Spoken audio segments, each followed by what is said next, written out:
Umpires for today's match, Nigel Dugan from Guyana.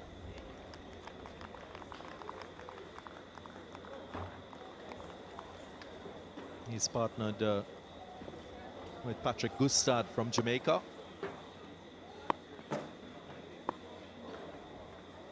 There's a Reefer Jr., the third umpire for this match.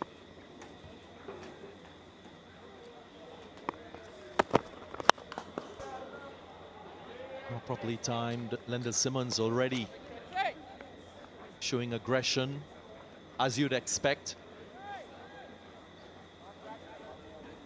The first sign of intent from him, only the second delivery.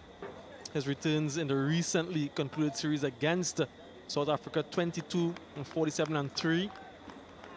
Missed the first two games, of course, so another opportunity for these players to get some runs under their belt, to really stake a claim for a berth in that T20 World Cup later on. And quite a number of the batsmen in particular need to fire, need to get some runs.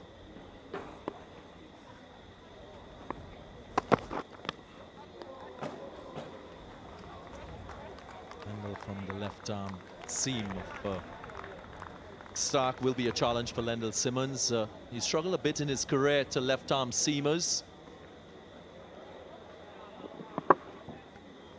Just hitting the turf there with that bat. The slip did come out just prior to that delivery, so there's a ring to the offside. No slip in position.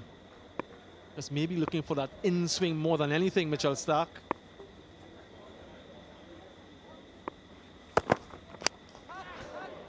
Onward movement. Just finds the outside edge. A fortuitous boundary for Lendl Simmons to open his account and that of the West Indies. Even if there was a slip in position, he would not have been able to get that. There's a third man, but this one just absolutely flew down to the boundary. Not the direction that Lendl Simmons was aiming for, but the result nonetheless, and he'll take it. Just beckoning his third man to go a little bit finer, Mitchell Stark. There is some pace on this surface, and generally, when there's pace, you want those fielders to be a little bit finer. Third man on fine leg.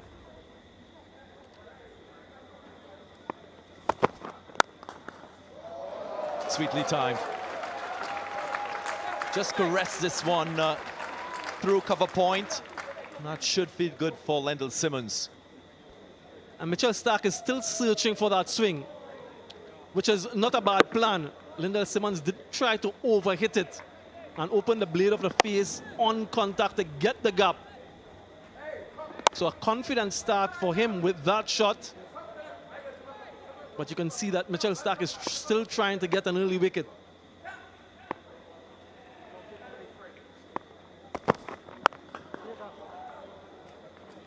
Good last delivery for Australia. First over done and dusted, 8 without loss.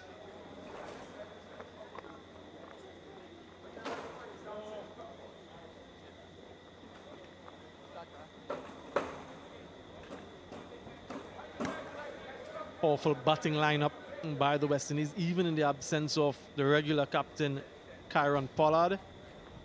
But much is required of them in terms of numbers and productivity.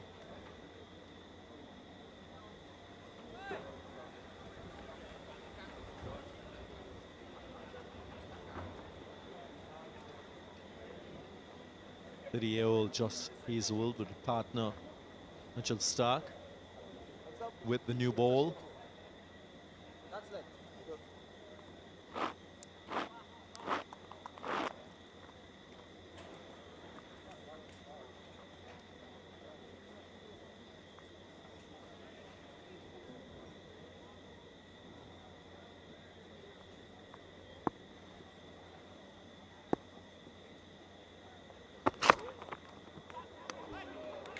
Bit of extra bounce. It's a surface that is quite different to what we saw in the Test series against South Africa. West Indies went down in those two Test matches here in quick time because of the pace, the bounce, and the accuracy of the South African bowlers. This pitch, a lot less grass as compared to those strips used for the Test matches. Looks a bit drier as well.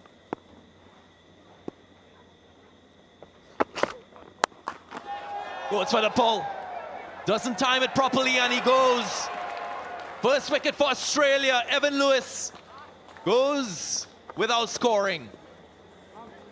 Immediate impact from Josh Hazelwood. Only his second delivery. The first one produced an additional bounce that Evan Lewis didn't make the accommodation for and was hustled here for both pace and bounce. Didn't hit that anywhere close to where he wanted to. And a good running catch by Mitchell Marsh. West Indies lose an early wicket and Lewis goes without scoring, 8 for 1.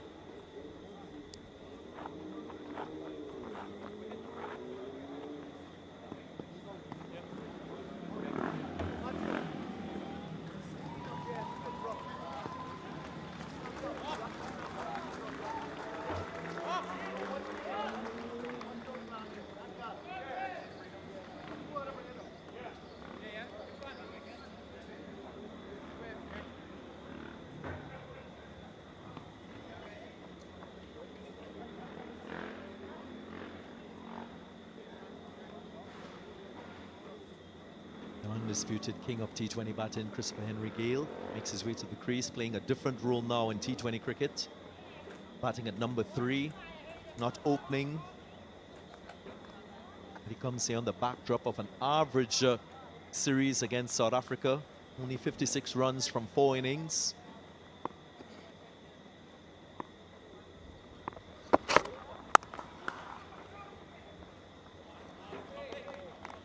And it will be an important series for Chris Gale. You'll know a lot about this bounce, Samuel Badri, and pace. Hitting really high up on the bat. And only his second delivery, I think that was key for Evan Lewis. It's a new surface, a new venue. Just maybe needed to give himself some time to replicate the sort of form we saw against South Africa in Grenada, as it is an important breakthrough for the Australians.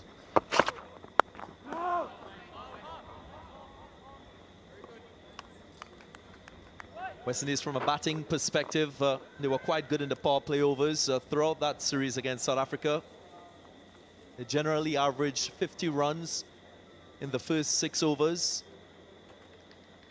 And for me, their main focus will be in those middle overs, from over number 7 to over number 15, how they play that. More importantly, how they play the spin on offer from the Australians. It'll be interesting to see as well how Lindell Simmons goes about his innings after the early loss of Evan Lewis. Does that impact the way he plays? Still trying to capitalize in these power play overs, but at the same time mindful of not losing another wicket. Of course, Kieron Pollard isn't here in this lineup tonight. So added responsibility on this batting group. But just to underscore that point you were making earlier about the different phases since 2020, West Indies run rate 7.72 in the power play, 9.72, beg your pardon. Flipped away.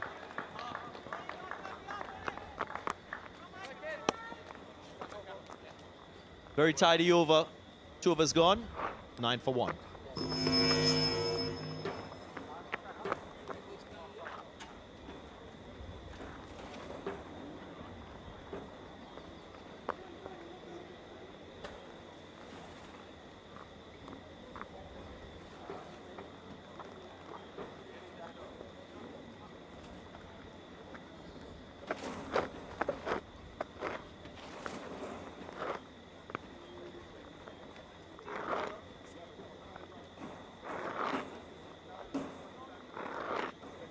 Ashanega knows a lot about bowling in the power play overs, knows a lot about bowling in T20 cricket. Ranked in the top 10 T20 bowlers.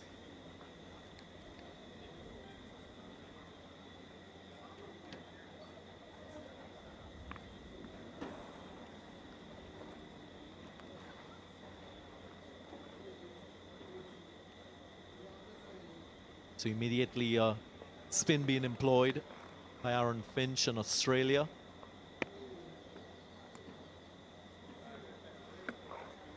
And he's bowling from the media center end here at the Darren Sammy Stadium with that strong wind blowing from left to right on your screens there. So he will get some drift into the right-handed Lyndall Simmons.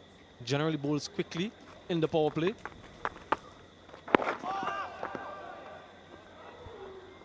And that's exactly what he'll be trying to do as a left-hand orthodox. Mitchell Stark, the first over, just bowling that fuller length, looking for that in swing.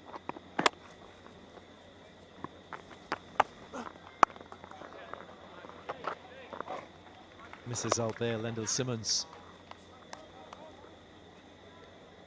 Not a big wicket taker in the power play overs, Ashanega. 4 wickets to his name in this phase of the game. It's an educated edge by Lyndall Simmons. Bit of intention in there as well. Just open the blade of the bat to find the gap. Just try to allow this delivery to hang in there a little bit more to get some drift.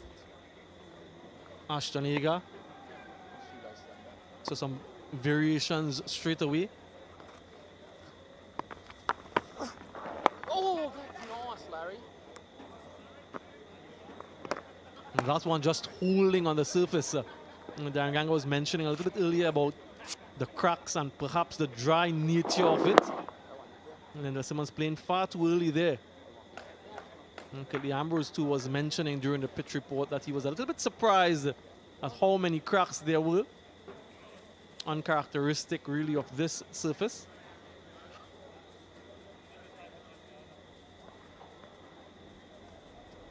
Hooray!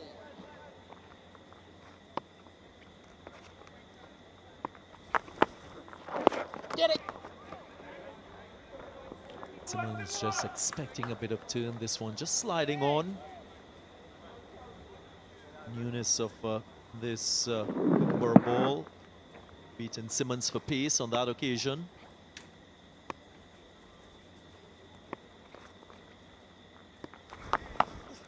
Aye! Unmoved the umpire. Another tidy and economical over by Australia. 11 for 1.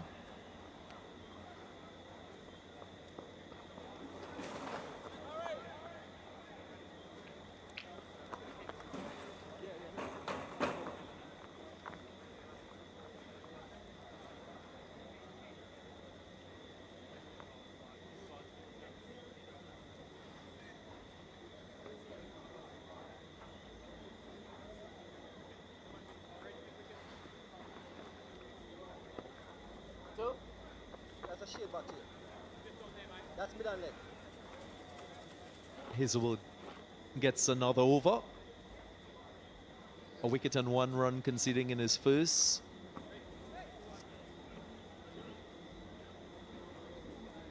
Already 12 dots consumed by Lyndall Simmons in his tally of 16. Very accurate from Ashanega in that last over. It's something that you've grown accustomed to from him. But Chris Gayle will have to draw upon all of his experience. Really a blockbuster in T20 cricket. In all forms of cricket, really his records and statistics are phenomenal. But 22 T20 centuries all told. He'll need to fire. He'll need to get some confidence. Just look at those numbers.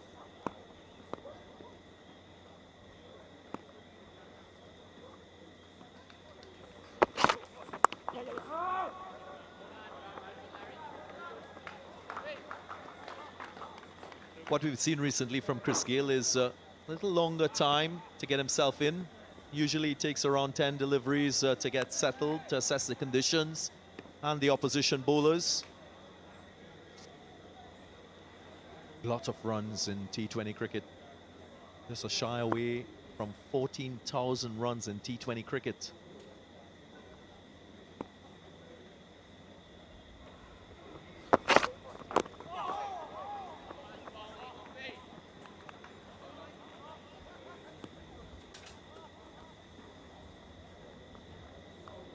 Some variable bounce on offer here, like we suggested. And Chris Gayle just standing back, expecting that extra bounce from Josh Hazelwood. Has that good natural length, back of a length. Good test lengths.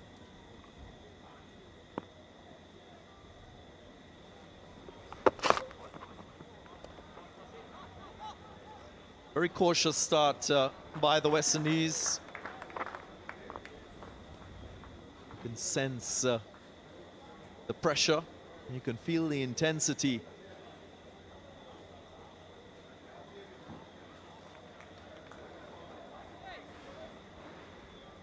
And there has been some public pressure on these players, the batsmen in particular, for their performances. But this has been an excellent start by the Australians, winning the toss, electing to bowl.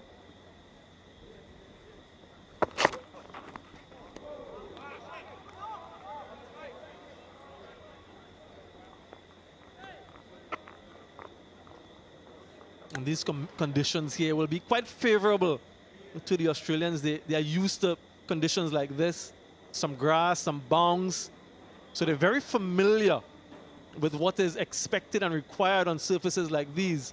The West Indies will have to find a way. Another excellent over beckoning.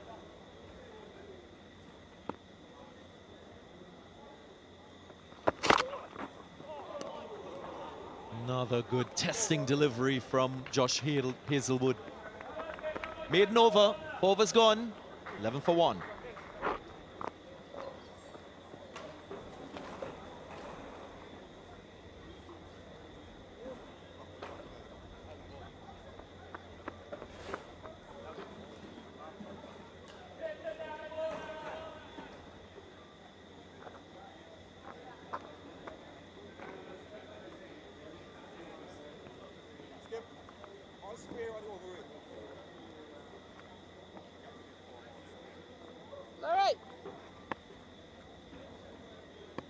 Will we see a change in the outlook of the innings for the West Indies? Goes for it. Just gives himself room. Lendl Simmons, you can sense that he was searching for the boundary and finds it. Well, he's had enough, Lendl Simmons, and goes after Agar. First delivery, and gets the length that he was looking for, hits with the wind. So as long as he gets any sort of elevation, it's always going to travel on that part of the ground.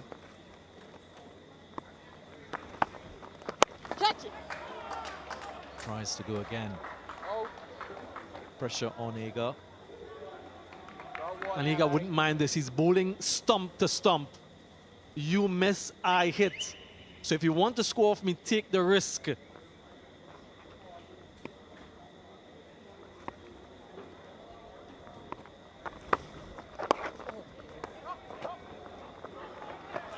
Single taken.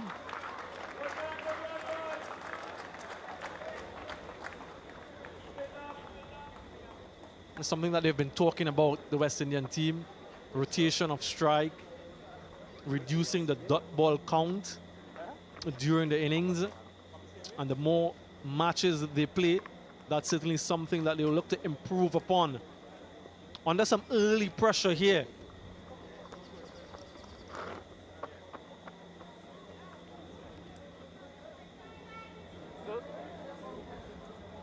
Adjustment to the field for the left-handed Chris Gayle. There is a deep mid-wicket and a long on. Larry. All fielders through the offside inside that inner ring.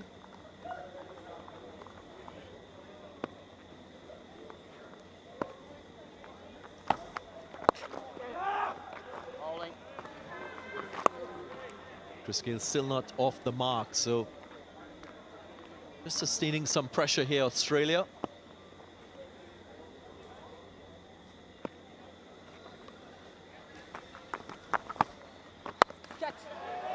Goes for it, gets the elevation, and opens his account with a boundary. They're short and wide from Ashton Agar, not the line that he would have been looking for. But Chris Gayle, with that heavy bat of his, gets it over the infield.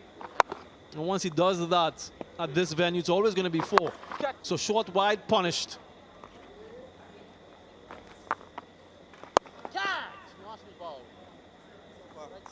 Not about over for the West Indies. 11 runs coming from it after 5, 22 for 1.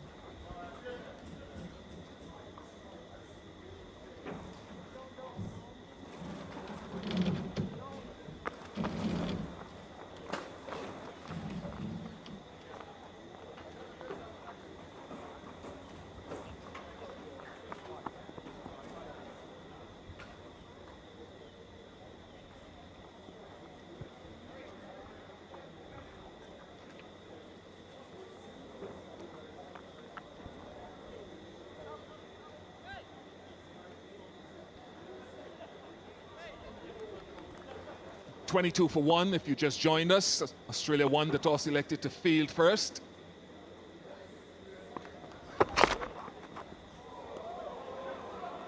Hazelwood the man to take the wicket of Evan Lewis. It's such a contrast with the length that he bowls compared to Mitchell Starc, who pitches it up and swings it. Hazelwood more of an into the pitch bowler and does the bulk of his work in the first half, early in the innings, because of that length, pace and height. This Ian King alongside me, former T20 World Cup winner with the West Indies. Hello to you.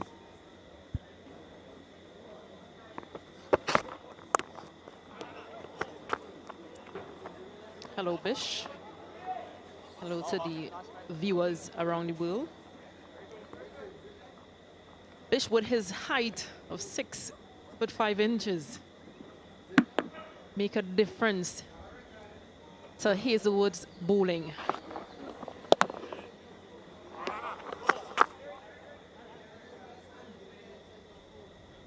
Negated danger, Lendl Simmons. Change in the field. Third man comes up. Sweeper goes back square on the offside, left of your screen.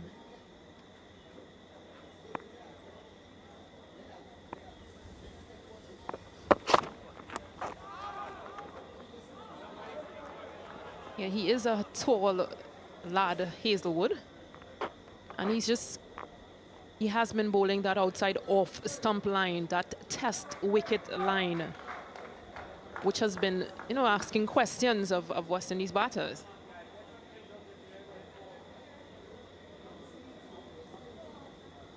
Yeah, he goes at less than 7 in the power play. It hasn't always been a regular in T20 cricket.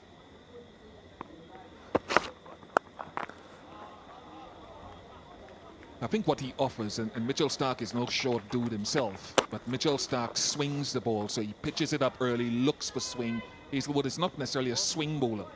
There are times when he can swing it, but his work is done in that length area and short of a good length. Utilizing his bounce, he's an excellent bowler.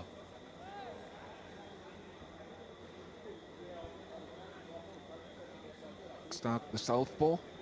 Different type of bowler, will attempt more Yorkers, look to bowl fuller to get swing. Bowls a rapid short ball too.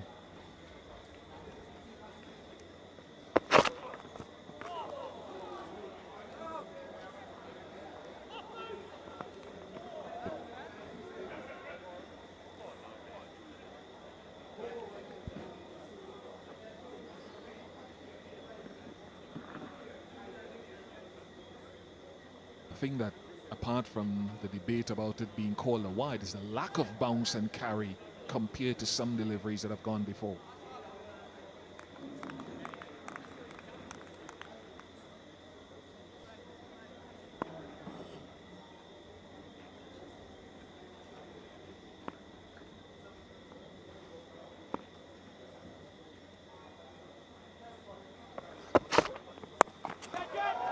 There's that bounce, not short enough to play the pull, and Hazelwood strikes again.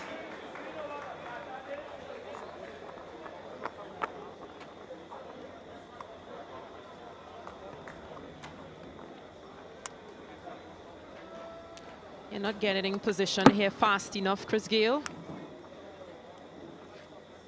An easy catch in the end. Hazelwood gets its second wicket. Chris Gayle goes for 4. West Indies 24 for 2.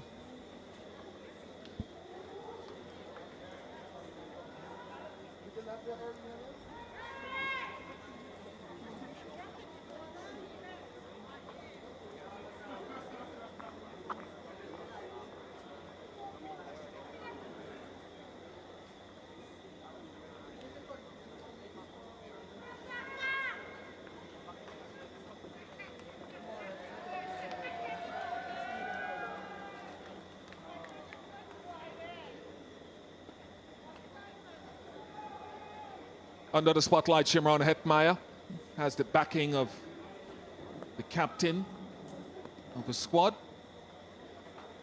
Pollard not playing tonight if he just joined us because of a hamstring niggle.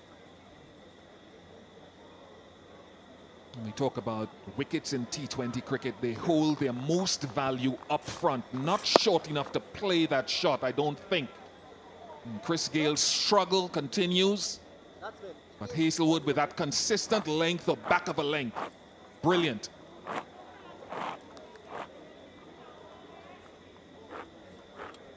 One more ball for the end of the power play. Just over 57 runs to be exact in the last series for Hetmeyer.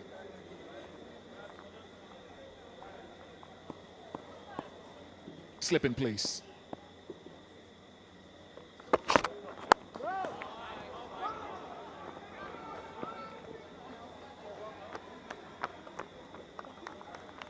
.24 for 2, 6 overs gone.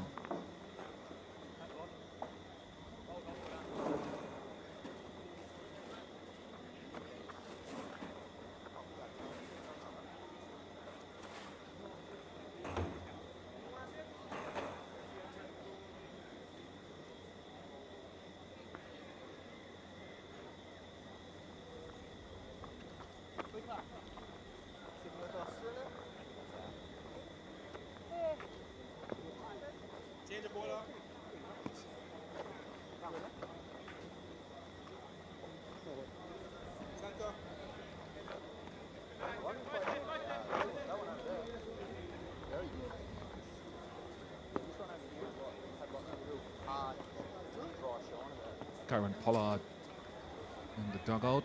Adam Zampa now with ball in hand. Leg spinner. This squad, I think it's only Mitchell Starc who has more wickets at this international level than he does.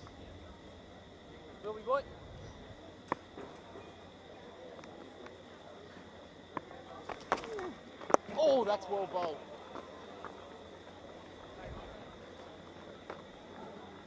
An important area for West Indies as well. Just out of that power play overs, how do they apply themselves? How do they rotate the strength, the strike? How do they build an innings to get a total that they themselves will be proud of?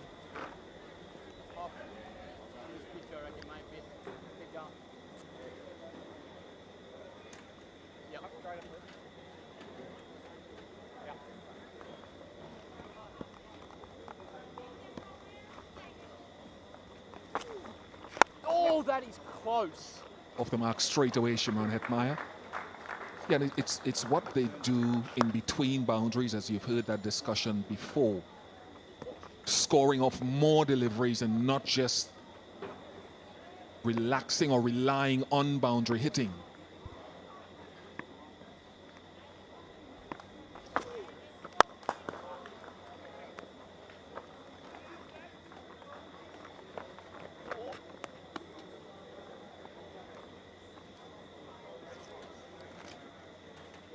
Stop, mate.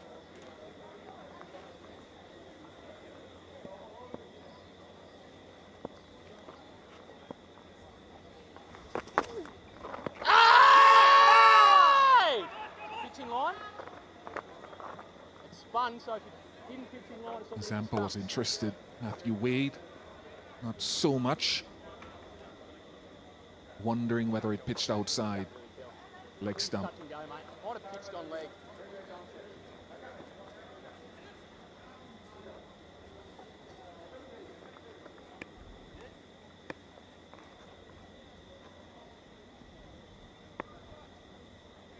Runs given anyway. Down.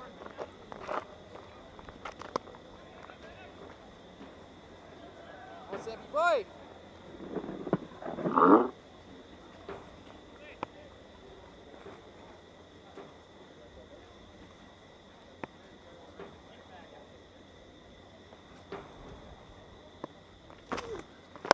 Catch! In the gap. Lovely shot all the way by Lendell Simmons. I find most sixes on that side of the ground. 34 for 2.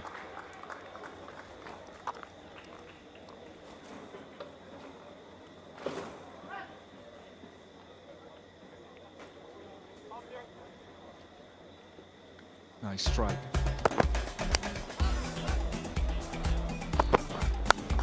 Lyndon Simmons has been playing his shots. He's been getting off the mark. This was the wicket of Evan Lewis. Simmons still playing his shots, you know, getting into his arc. Chris Gale, unfortunately, not being in position to play this one. Nicely driven down the ground here by Lyndon Simmons for the maximum.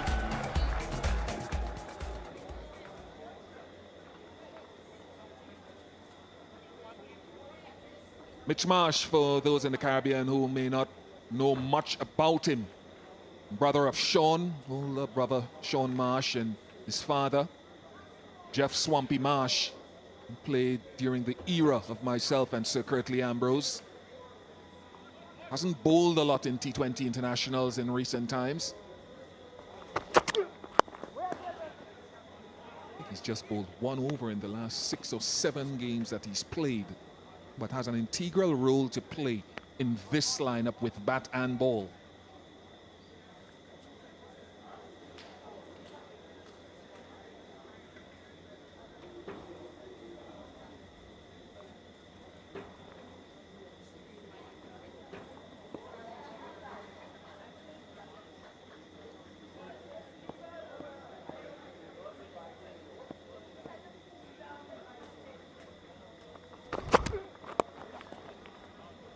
Sporting family. Sister played professional basketballer in Australia. In addition to the cricketing brethren and great history.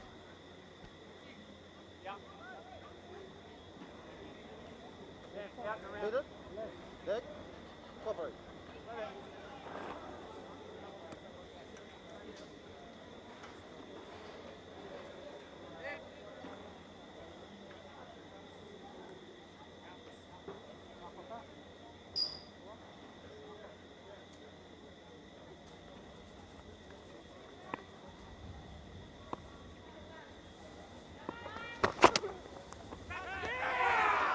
Got him. Looks as though he's got him. Yes, he's got him. Mitchell Marsh strikes in his first over. Just a little nibble through to Matthew Wade.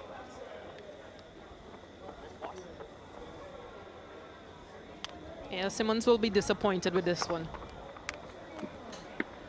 Just trying to guide this one down to that third man fine leg area, but could only get it to the glove of the wicketkeeper. Simmons goes for 27.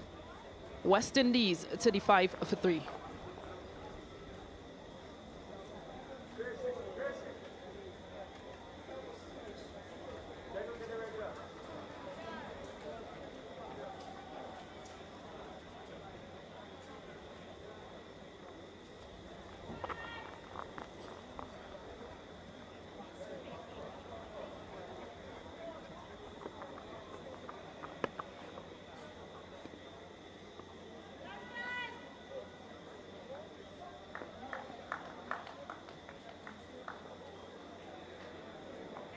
Two young men at the crease with time ahead of them to establish their obvious credentials and potential. First game as captain of the West Indies for Nicholas Puran.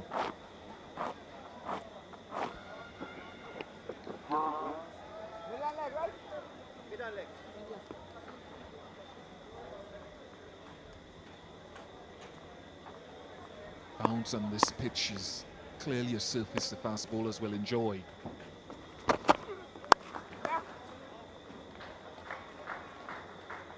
Puran off the mark.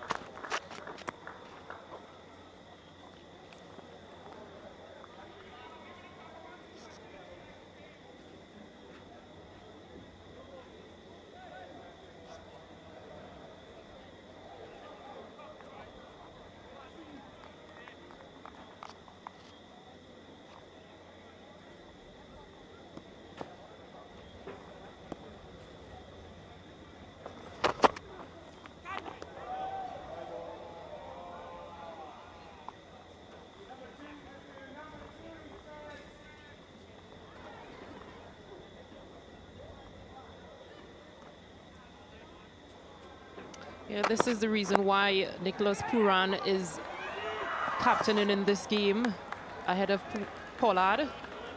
Just pulled a bit of a hamstring during that South Africa series.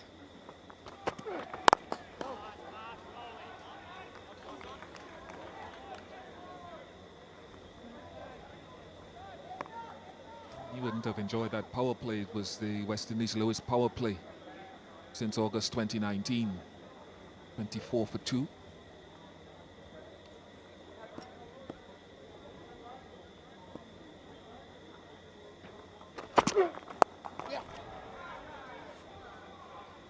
Just one, but a good over again for Australia. 38 for 3.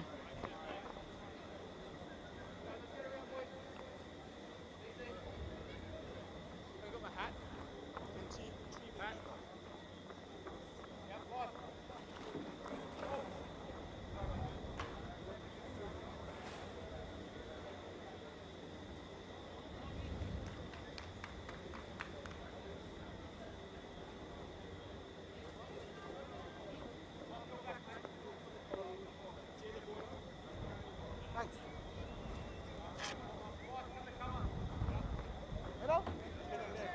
Long leg. Middle. Far. Thanks. The veteran, Dan Christian, who's been making a name for himself across T20 franchise cricket in the last few years. First game for 4 years.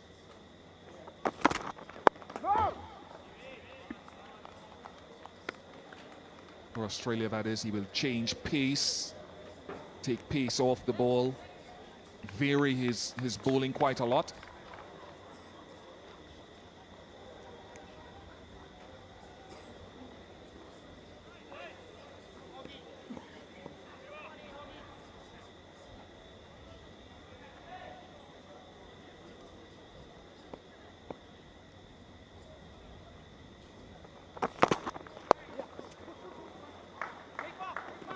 Yeah, call for 2.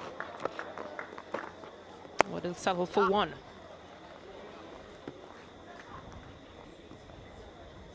Just using some variations, Dan Christian. He's well traveled. He's won 9 championships with different franchises. He actually won a championship with Trinbago Knight Riders in 2017 out here in the Caribbean. He only turned up for the last couple of games. Took a lovely catch in one of those. That was his contribution, I think, to the championship win, but it goes down as one of 9. But a wealth of experience across this format across the globe.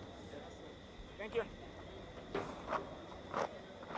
And the big bash with the Sydney Sixers this past season. Carlos Brathwaite, former West Indies T20 captain, was involved in that as well.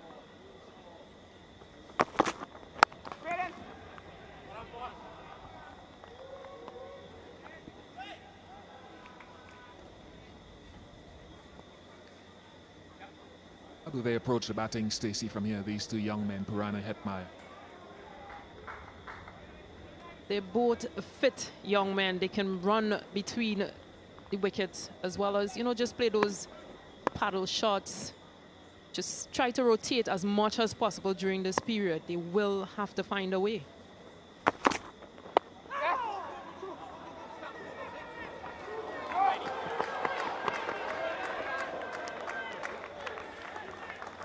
And for sure, they're very energetic. They're both very talented.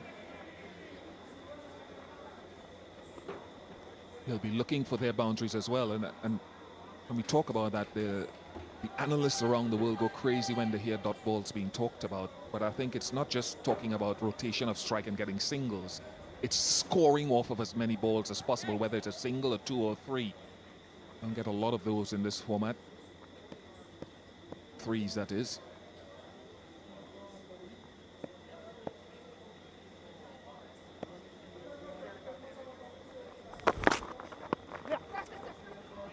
Yeah, we know what they can do. We know what West Indies can do as a team with power hitting. We've seen that all too well. But we also need to see what they can do within these overs of 6 to 15. What can they provide? What can they build up? I think that's the important factor for them. And these guys will know that. That will be to the back of their minds that, yes, these overs are crucial overs for them. But how do they go about it is the question. And as they look towards the T20 World Cup, they'll have to identify 2 or 3 things that are critical to improving the team. That's one. Wickets in the power play is another. When they bowl.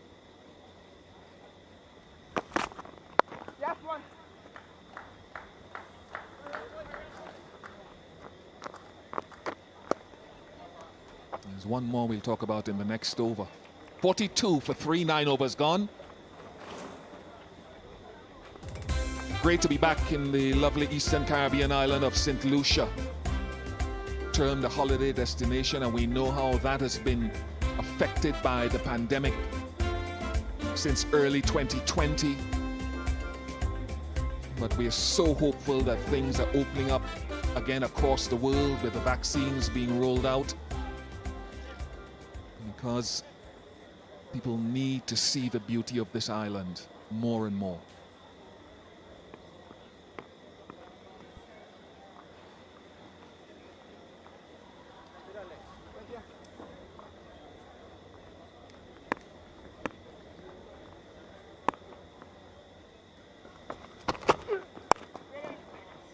So, Stacey, we've identified 2 things in that last over. The third one, I think, that needs to be found out, and I don't know which way to go, is people have talked about having an anchor in the batting.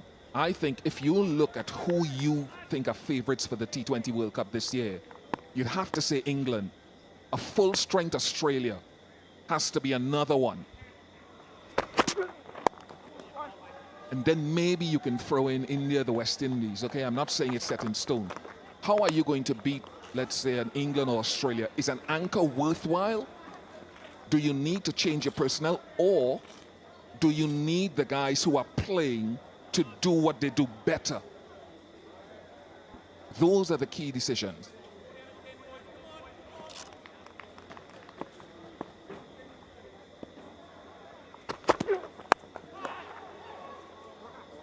Bish, I agree fully. Having an anchor batsman means that he'll take the responsibility of understanding what needs to be done, understanding that, yes, he has big shots, but it may not be required at that time. So therefore, he'd need to work his way around, build an innings, keep building partnerships with whoever comes in, and get the team to where they need to get to. West Indies will now have to think about who is that batsman or batter that can do that. Man out there, just short of him, but it goes for 4, so it adds salt into the wound of Hagar at deep square. First boundary since the 5th over. Yeah, nicely pulled away by Nicholas Pooran. Not fully in control, not getting a good hit of this, but just dropping short of that fielder.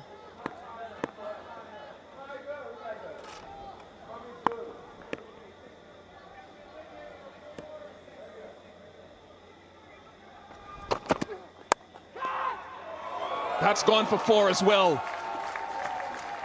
Flown past Aaron Finch.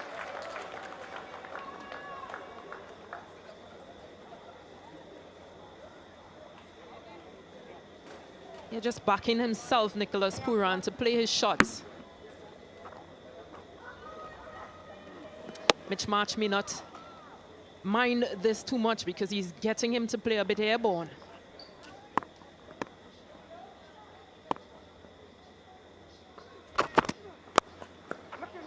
Just to clarify, I didn't say which way I would go with the 2 choices I gave. But you're in favor of the anchor. Halfway mark of the innings, 53 for 3.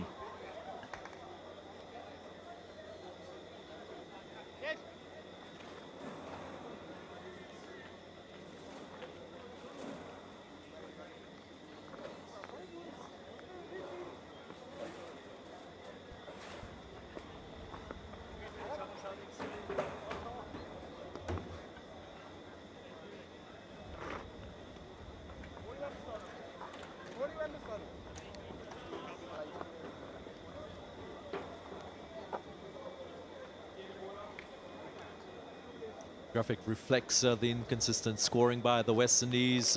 3 dots. Successes for Australia with the ball. Thank you. 53 for 3. Here is Adam Zampa.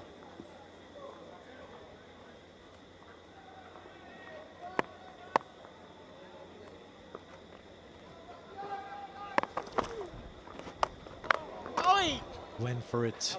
Nicholas Puran just didn't make contact. Afternoon, Sir Kirtley Ambrose. Good evening, DG Ganga. Nice to be alongside you again after a small break. You kept texting me all the time, where are you? Great to have you back. Australia in a dominant position at the halfway stage.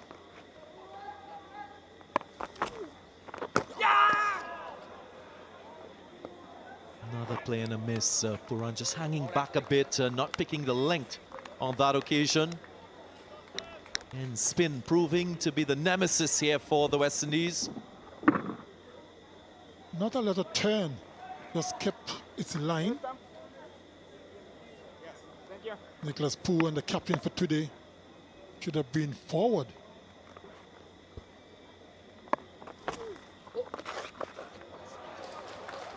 That's it fine. And enough bat on it to go into the boundary line. This is a welcome boundary for us, West Indies.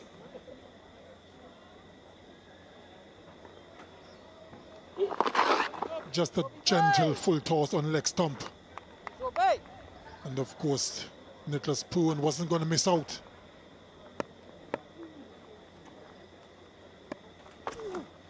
Ready? Well, mate. Very good job. 6 fours and 2 sixes in the innings so far. Very different outlook shown by the West Indies when you compare what they did against South Africa. It was raining boundaries in that 5-match series. Now they've had to work a little bit harder for their runs, for their boundaries.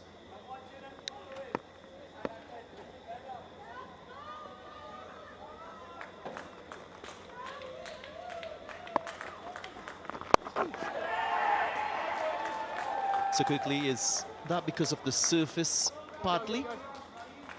I would say so. West Indians generally like the ball coming onto the bat, where they can hit through the line if possible. The service is a little bit slower, not a lot of bounce on offer. It makes batting a little bit difficult.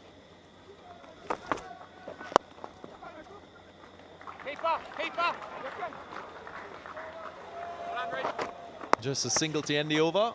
Another good one for Australia. 6 runs coming from it, 59 for 3.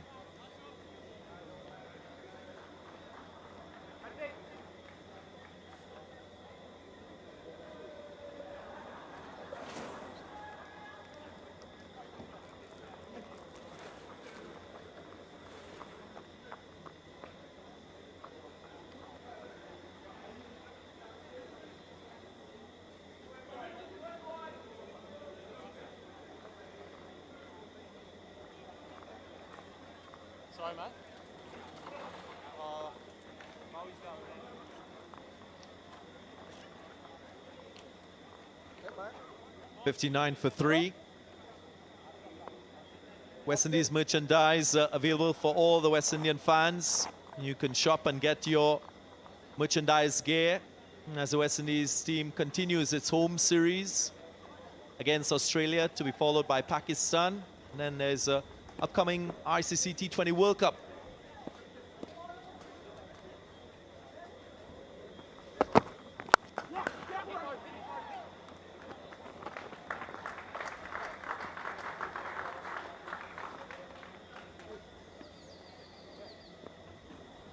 Darren Sammy, the former West Indies captain,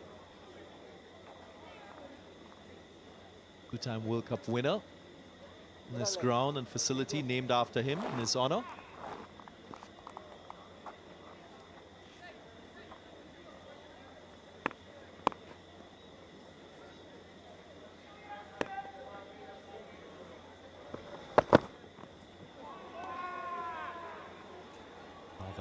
miss.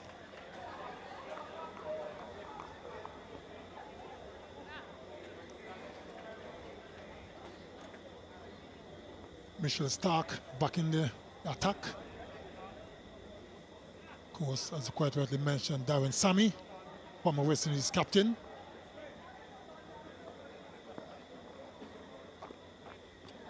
And just recently, we never part with the West Indies Cricket Board or Cricket West Indies. Stifle uphill, probably some bat on that one. West Indies not getting the fluency and tempo to its innings. Wicket stumbling. And part of that has to do with the quality of bowling we've seen by Australia as well. Josh Hazelwood, he's been exceptional. 2 for 3 from his 3 overs. And so to this man, Mitchell Stark, into his second over, just conceding 9 runs. But he's been accurate.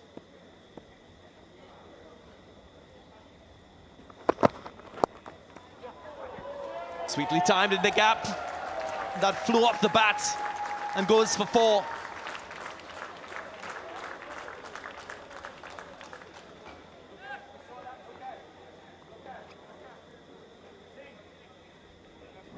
Pitched on a leg stump and going further away.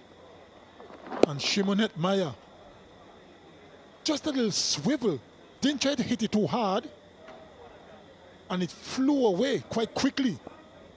One bounce into the fence.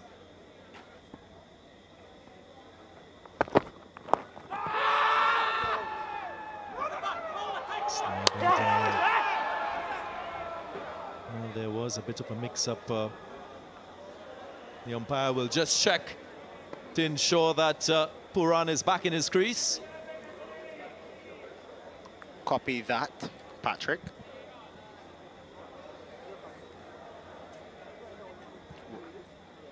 Player review. Hold on 1 second, please.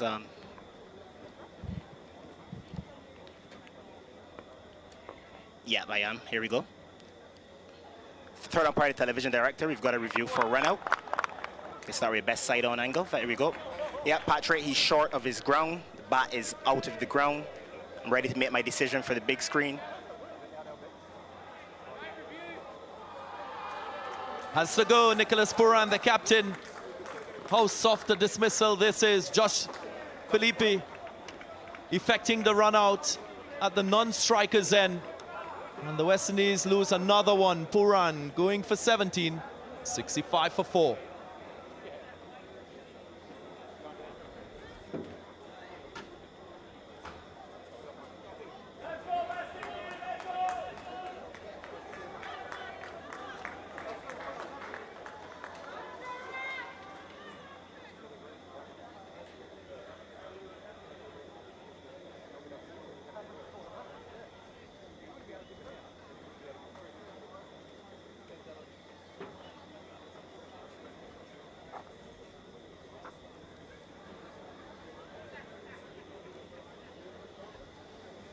Little bit of a delay, as we just saw. Nicholas Pooran was dismissed via the run-out route. Nice piece of work in the field. That was a combination of reviews. We're going to have to go to the player review first. Can I go to the LBW first before the run out, please? So, which means I'm going to be tracking front on spin vision and ultra edge, please. For Hetmeyer.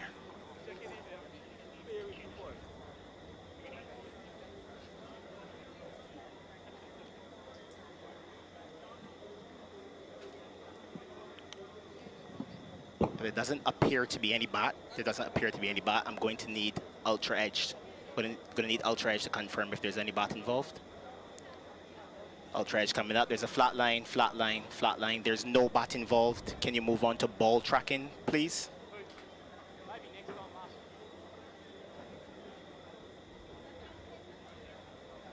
Pitching in line, impact outside. So Patrick will stay with your original decision of not out. Hetmeyer is not out, LBW. Pooran is out, run out. Well, interesting. Australia losing a review, as you saw. That delivery sliding down the leg side. And Russ will make his way to the crease. A man in figure, more so in T20 cricket, and a powerful strike off the cricket ball.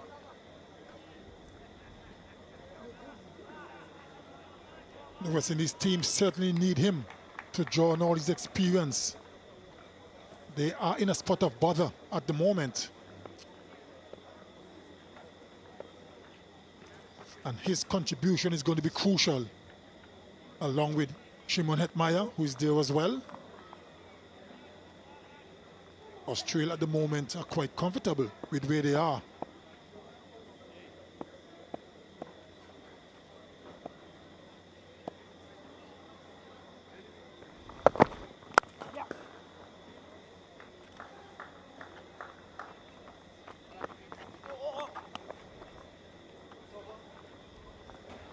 .66 for 4.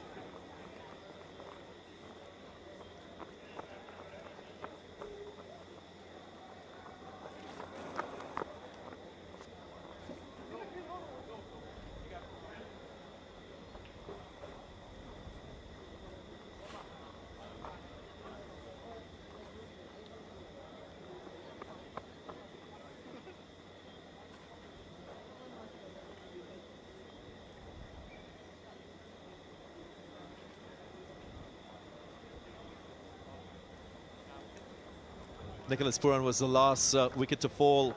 He was run out by Philippi.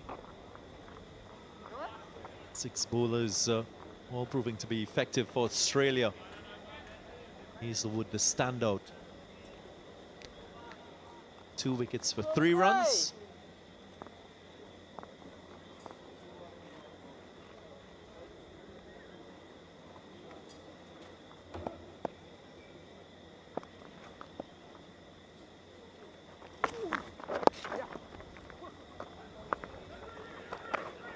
What will Shimron Hetmyer and Andrew Russell be thinking at this time? Haven't seen a lot of partnerships in the innings. The most significant 30 between Hetmyer and Pooran. This is how Pooran departed. The appeal was made. Pooran was just ambling away from his ground. Didn't get back in time. And that was Aaron Finch going for the review.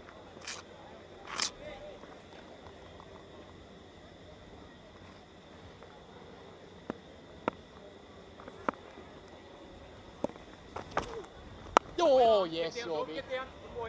Slight mix-up between Hetmyer and Pooran.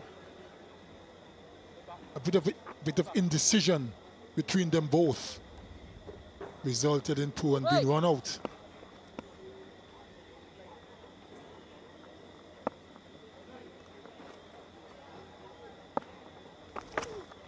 Oh, big backlift. Andrew Russell looked like he wanted to have a big go at that one, and then quickly realized it was a bit too full, and quite wisely stroked it down to going for a single.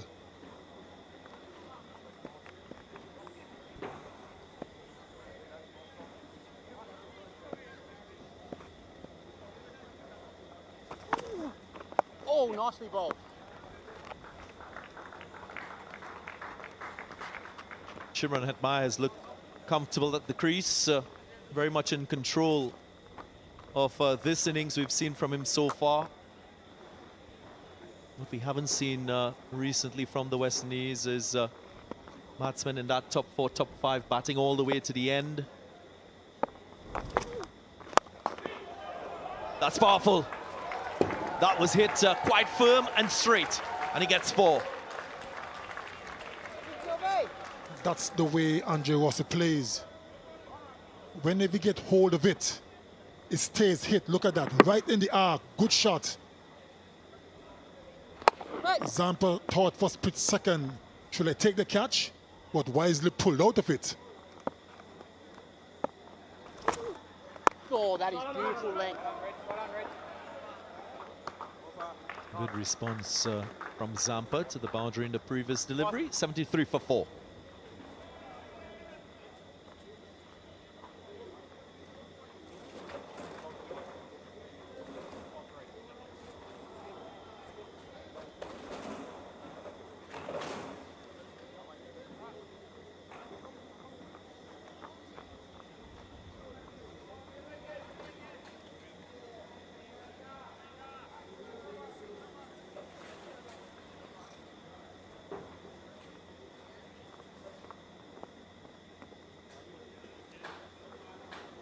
West Indies will do well to get to 143. A difficult situation at this time, 73 for 4. Here's Mitch Marsh.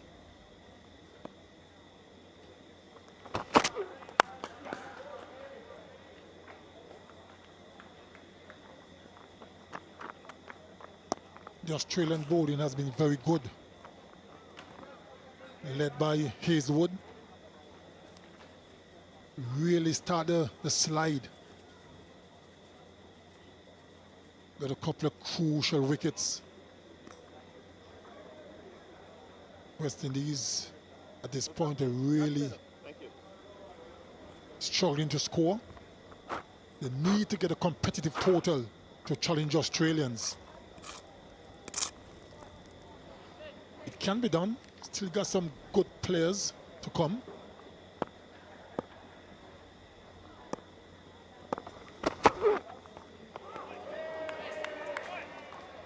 Let's check in Andrew Russell with a short delivery.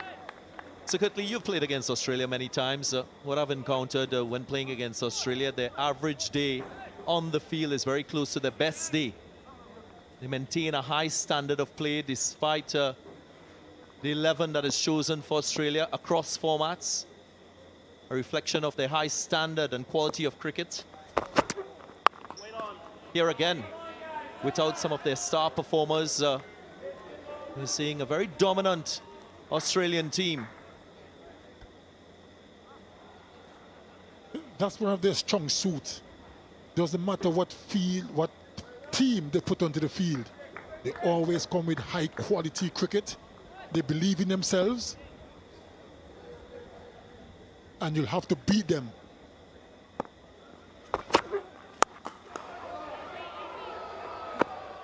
Cracked away but finds the fielder, Andrew Russell. Doesn't matter what situation they're in. If they're in control, they'll try to pound you down to the ground. And if they're behind, they still always have this notion that they can come out of it. They're a tough bunch, the Australians.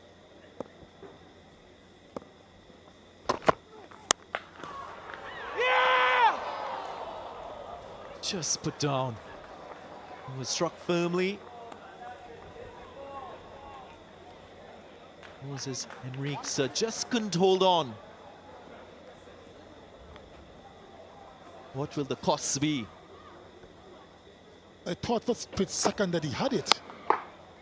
He struck it very well, Andrew Russell, but just out of the grasp.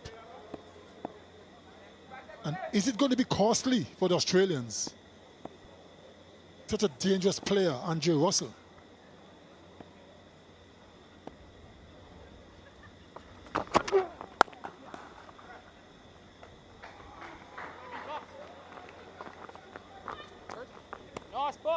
Missed opportunity in the over. Another economical over by Australia. Only 3 runs coming from it. 76 for 4.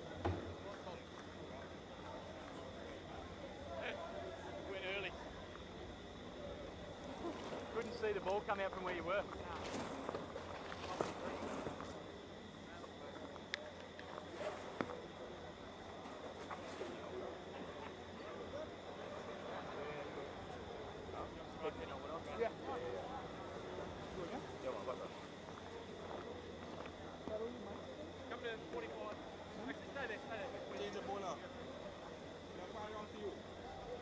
What will the remaining 6 overs bring for the West Indies? Will we see skyscrapers? Or will we see some one-level houses on that graphic? West Indies still scoring at less than a run a ball 5.43, the current run rate.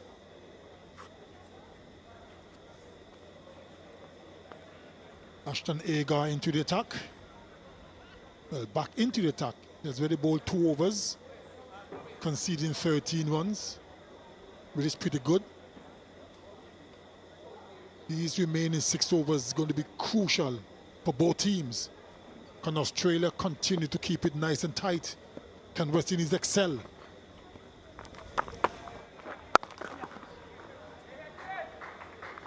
And it's the right end that Ashton Agar is bowling from. He's bowling from the media center end, asking Shimron Hetmeyer to hit into the wind through the leg side.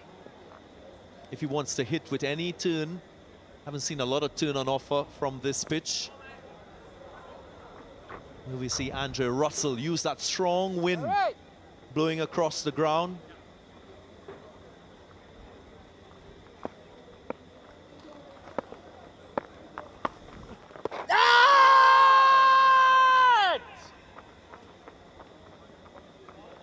Big shout. Andre Russell is such a powerful striker of the cricket ball. He doesn't necessarily need that strong breeze to help him to clear the boundary. When he hits them, they stay hit. That is beautiful, Larry.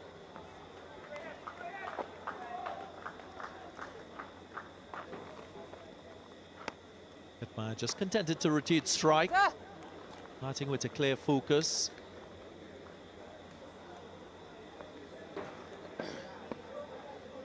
West Indies desperately needs a boundary. Well, you've got it. You called for it, Darren Ganga. And that is Andre Russell at his best. That was a huge hit. Went miles away. Certainly need a lot more of those. And you could have sensed that something was going to give. Russell, usually not kept sedated for very long in T20 cricket. Just went after this one, hitting with the wind to leg. Got it off the middle of the bat.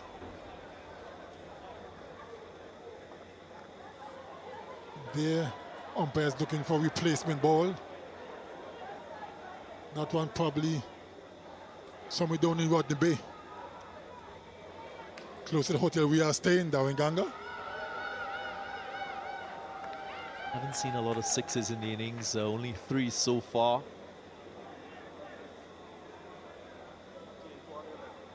But the West Indies usually, they're quite good. Wickets to fall, the first Evan Lewis, not negotiating the bounce on pace. Likewise, Chris Gale, just losing the bottom hand off the bat handle. Simmons getting a feather. And then there was a run out.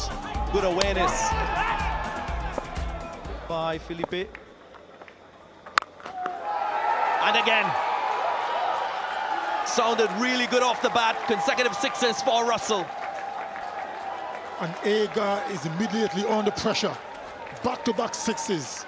Andre Russell at his best. Such a strong man. Can be very brutal. And of course, he favors the leg side as well. That one didn't go as far, but same result.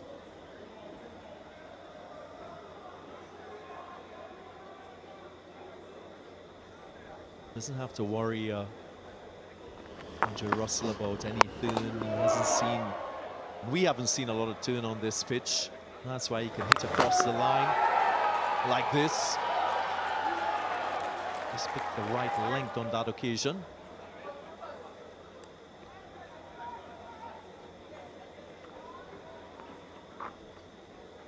Shifting the tempo to the innings here for the West Indies. For the first time we're seeing Australia bowling being put under pressure.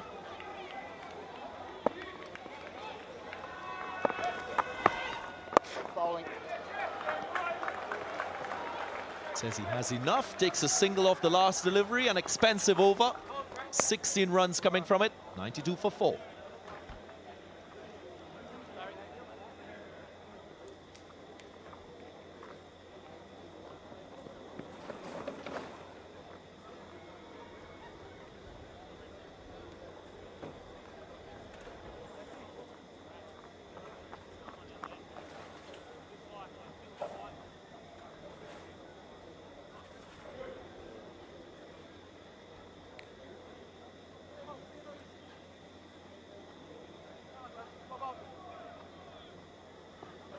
Five overs remaining in this West Indies innings. Currently striking at 6.13 and over. Will need to get a move on. If anyone can do that, is this man on strike, Russ. You can see a clear plan when bowling from the pavilion end here at the Darren Sammy Cricket Stadium.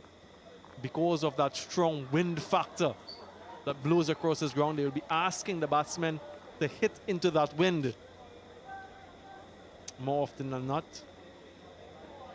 If you on the other side of this outfield, then you're going to disappear. So wide outside off stump to the left-handed Hetmeyer might be the plan.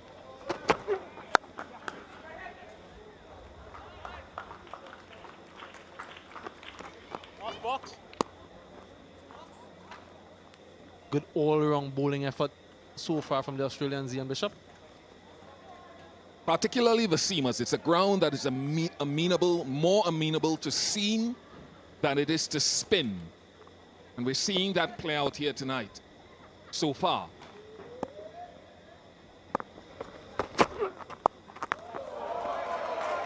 Helps this away and gets the gap, gets the boundary. Russ didn't try to overhit it, just helped it along its way.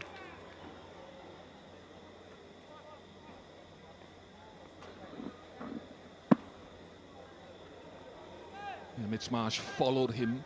A lot of teams, if you've got enough pace, will try to pull the length back at times to Andre Russell. I expect to see Stark, maybe Hazelwood and Christian finish the innings.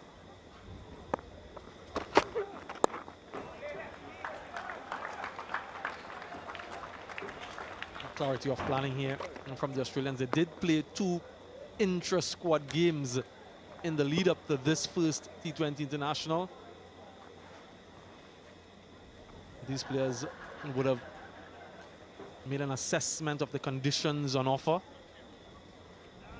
during those 2 games, as well as the practice sessions.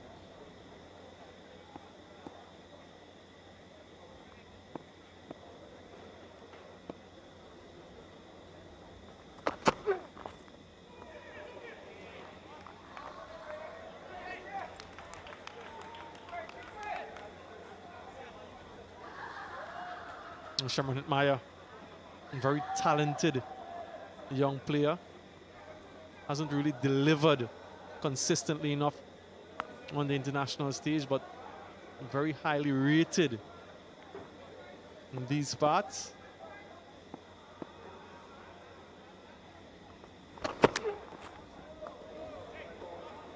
Wide delivery, he'll have to reload. That brings up the 100 for the West Indies. Not too happy with that one, Mitch Marsh.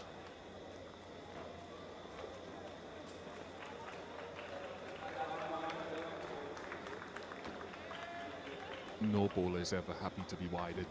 None in the history of the game.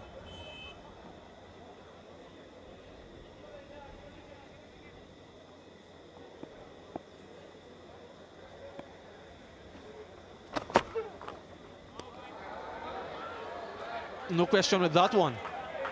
Absolutely no complaints. He just makes his way back to the top of his mark. But I'm sure Aaron Finch and the Australians wouldn't mind if you try to bowl that line and perhaps at least you're bowling to the game plan.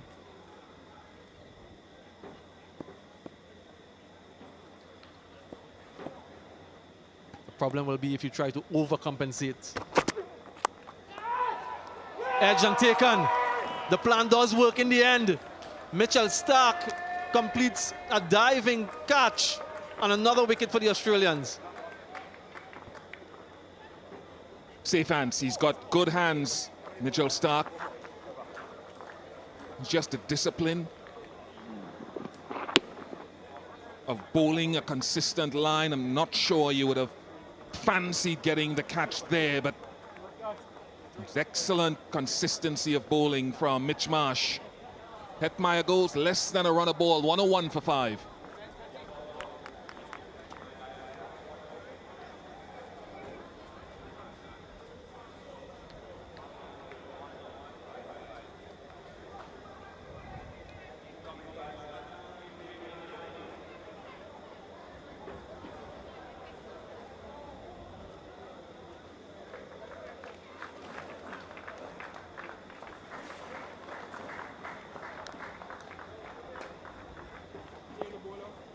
Jamaican Fabian Allen joins his countryman Andrew Russell out in the middle, fast developing a reputation as a powerful striker of the ball.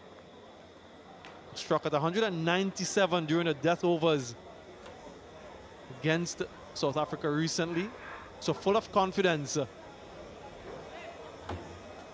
Mitchell Stark back into the attack from the media center end. You look at the field, look at the top right of your top left of your screen. Deep backward point, sweeper at extra cover. There's no deep third man. Probably could see some full and wide attempted Yorkers as well as the odd straight Yorker. There's a deep square leg as well, so he can go each way.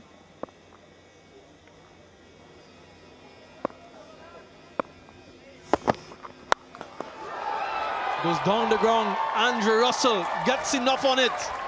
Just misses that length. Mitchell Stark. Andrew Russell doesn't miss out. Yeah, you could see what Stark was trying to do. He was trying to go full and wide. Russell is such a strong man, phenomenally strong. To drag this pace off the ball and smash it for 6. Square leg comes up, long off, goes back. Just to make a compensation for that anticipated line, Andrew Russell stands almost on off stump, if not outside, so that he can access those wide deliveries.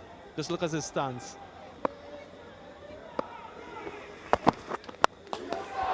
Goes again. Muscled over the boundary. Consecutive 6s for Andrew Russell.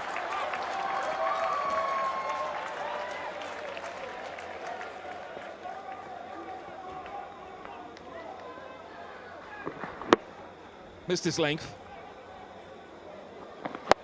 and gave Andre Russell inadvertently the opportunity to get under it. How will he respond now, Mitchell Stark?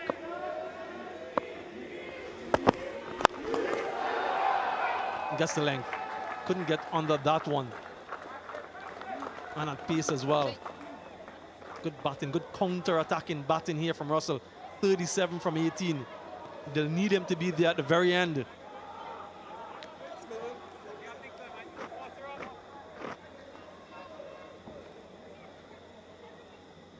This is the wicket of Sherman Hetmeyer. Just squirted away to Mitchell Stark at short third man. Mitch Marsh, elated.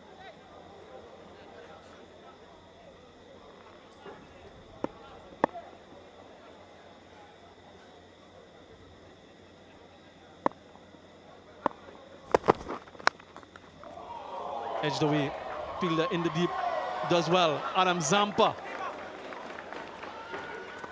doesn't prevent the 2 off the mark straight away. Fabian Allen.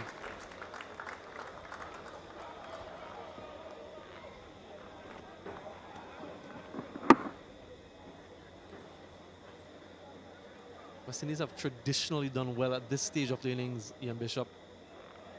So it's not uncommon to see boundaries flowing from their bat. The other phase, the middle phase, and in this game, those early wickets that they've lost.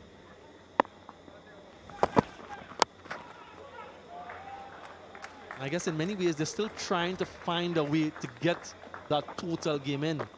And Karen Pollard made mention of it in that South Africa series about guys performing in their specific roles. We haven't seen it yet again.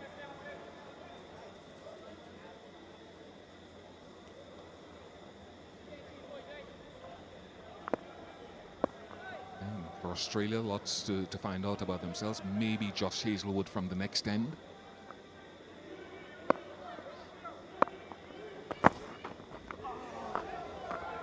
Misses out. Slower delivery from Mitchell Stark. Expensive over. Comes to an end. 117 for 5.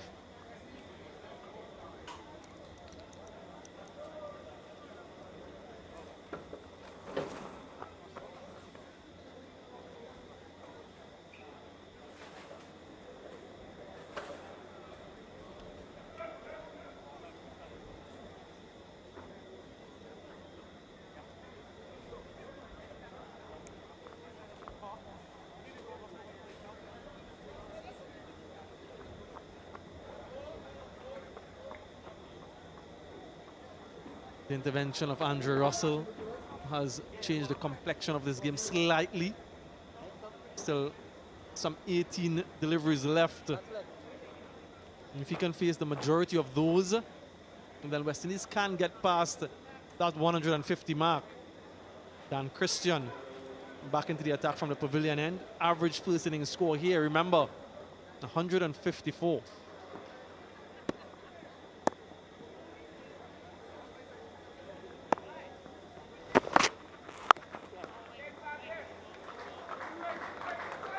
Full of a bag of tricks.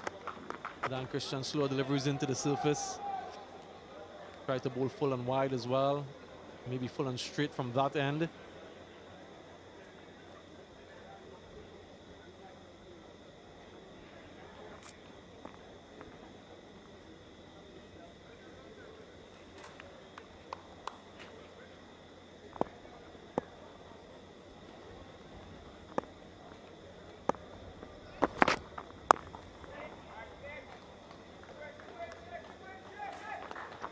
Sensible from Russell. If it's not there, just try to rotate the strike.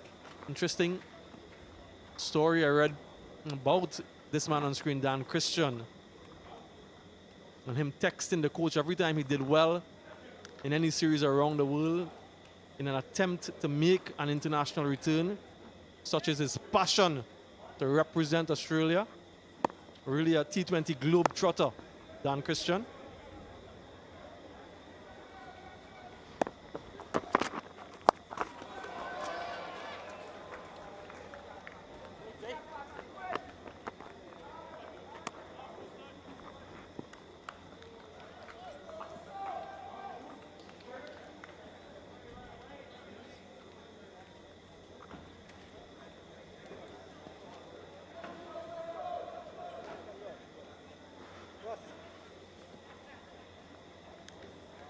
Change from Christian goes around the wicket to Russ. I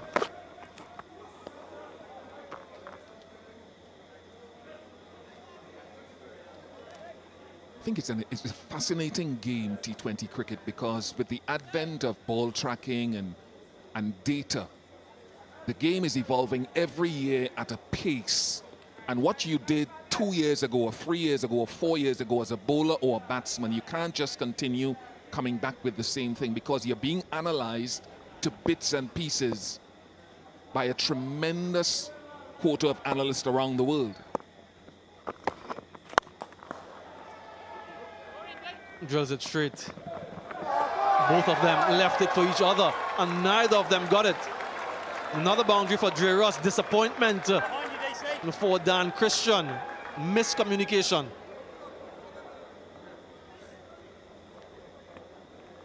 A little bit of fade on it from Russell. You can see how it swerves to the right.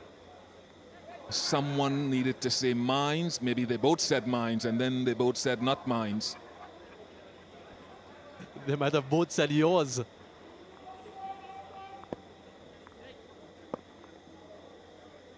A long way down for Josh Hazelwood. Might have to rebowl that. Yes, he does. Good delivery Just a little bit too wide from Dan Christian.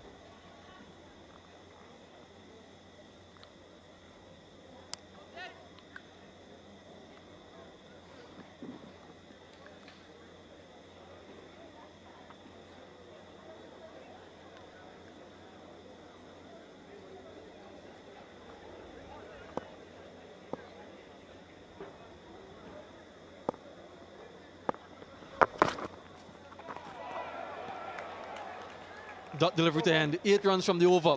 125 for 5.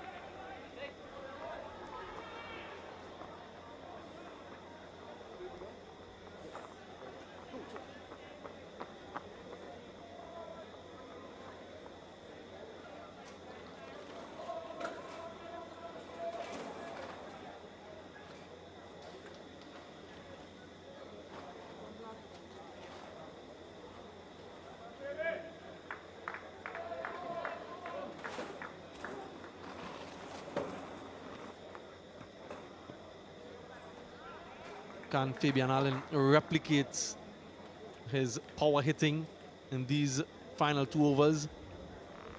And what we saw against South Africa was truly devastating a week and a half ago. They need some boundaries. 12 deliveries left. Can they get to 150 plus? Stark again.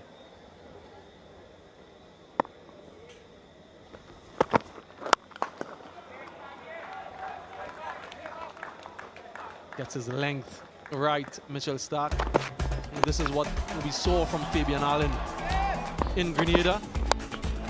Powerful strike of the ball, down the ground, through the one side. Once you miss that length, you're going to travel the distance. When you combine that with his ability to bowl and his tremendous fielding, he's really a tremendous prospect for the West Indies. Dre Russ on strike.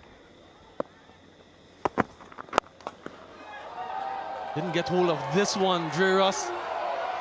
Almost a magnificent catch. Tried to relay it. Dan Christian, but unable to get that relay. Ashton Agar, but brilliance in the field. It was good communication, unlike what we saw an over or so ago. Christian did beautifully. He got rid of it, but just hooked it too far away from Ashton Agar. It was good communication for Agar to close in.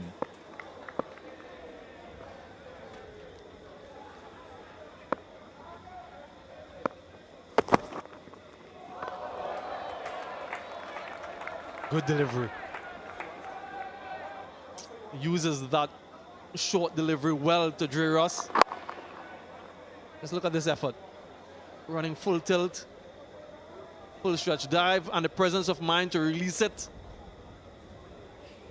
Just out of the reach of Ashton Agar.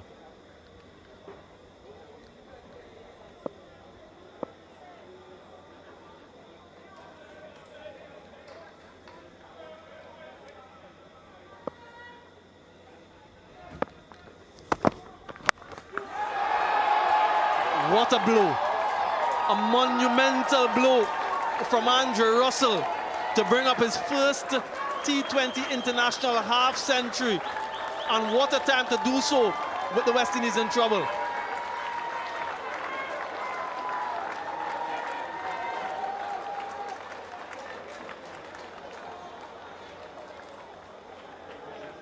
Fantastic striking. Might have been a little bit of a cutter, neither one or the other, in terms of where it's pitched, lined up by Andre Russell. So many sixes come that side of the ground here at the Darren Sammy Stadium.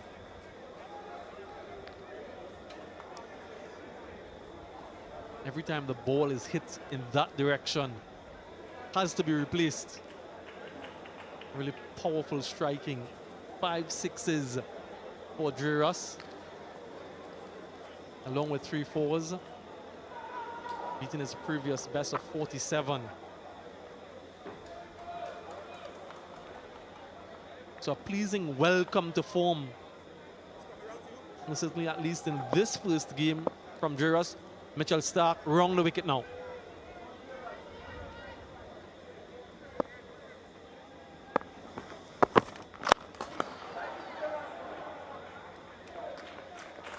It's not an easy end to bowl from this venue.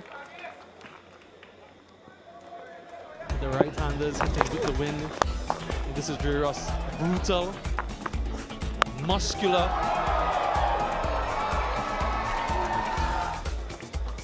powerful, really destructive when he's on the go. Even the mishits travel over the boundary. And when he connects, well, they're lost.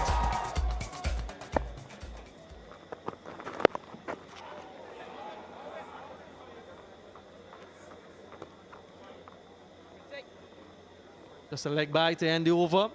19 gone, 136 for 5.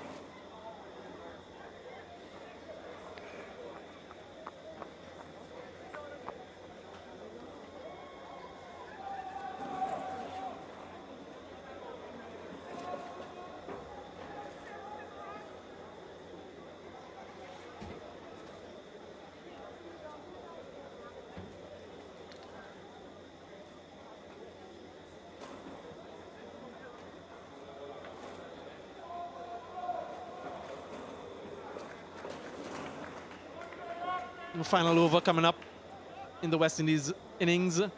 Josh Hazelwood, after a brilliant power play spell, 3 overs, 1 maiden, 2 wickets, 3 runs to bowl the final. Fabian Allen on strike. West Indies, this partnership, 35 of 19 from these two.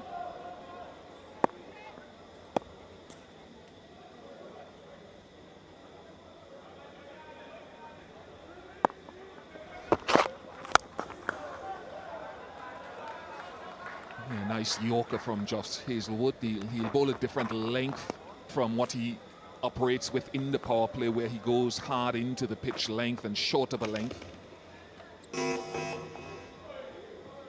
At the death, he goes for over 10 and over usually. But as you grow older, you get more skillful, a better understanding of what you need to change and when.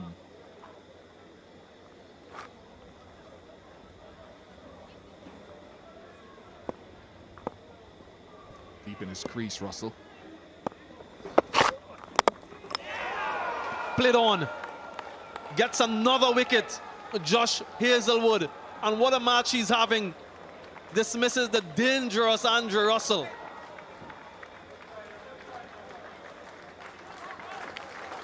Just understands that he needs to go Yorker at the end of the innings. A good understanding of how you need to change and evolve as a player in different spells. Well played, Andrew Russell, 51. 137 for 6.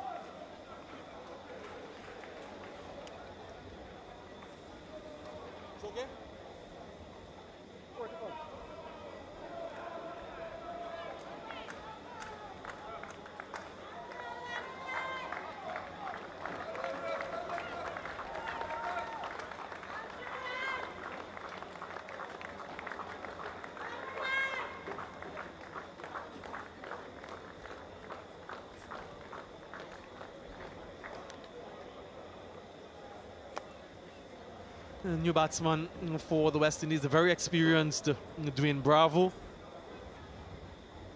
Comes in at the score 137 for 6, and Josh Hazelwood has been brilliant in this game. As Ian Bishop has been mentioning, understanding the different requirements at the different phases. Andrew Russell might have been looking for a straighter line in that last occasion.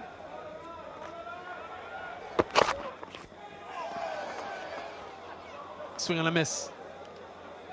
Tries to distract Hazelwood, does Bravo, but he's not distracted. This is the wicket of Andrew Russell. Look at where that left leg is. Way outside the leg. Perhaps expecting him to bowl that straighter line that we've seen from the other bowlers.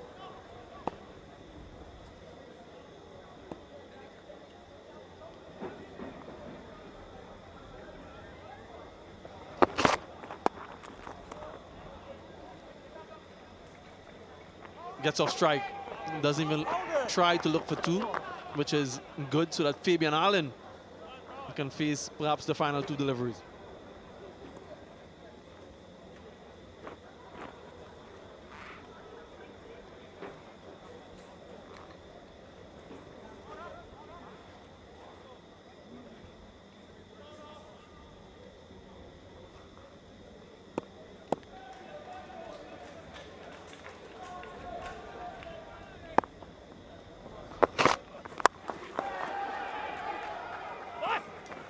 Powerfully struck, but just for one.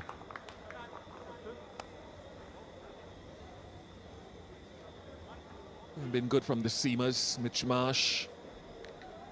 Hazelwood himself, Stark has been a touch more expensive than he would like, but the spinners, no wickets between them. It's not a ground, as we said before, that rewards a lot of spin. Occasionally, yes. Not tonight, so far anyway.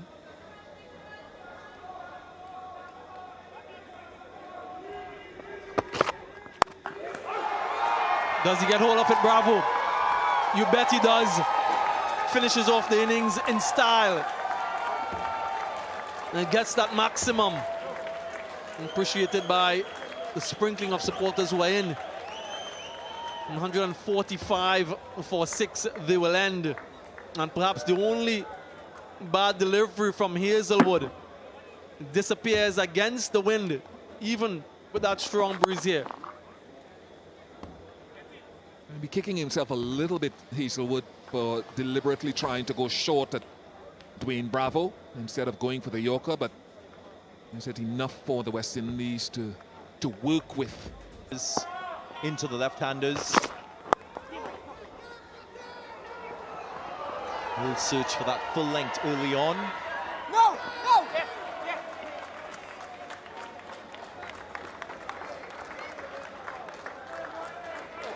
Good stuff, boys. Good stuff, boys. Good stuff, boys.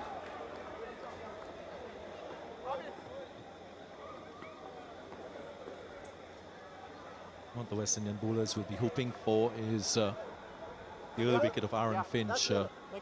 Most experience in this Australian batting lineup. Such a target score, they will need early wickets to keep them in contention. Shy of 10,000 runs in T20. Off the mark straight away, the Australian captain.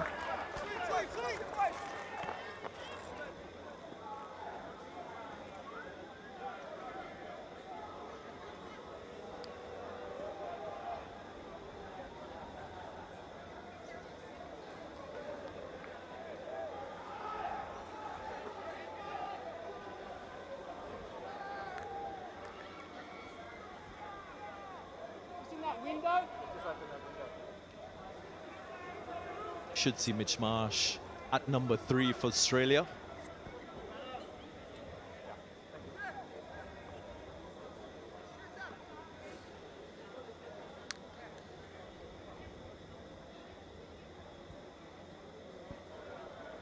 Again, Nicholas Purran, first time as captain of the West Indies in T20s.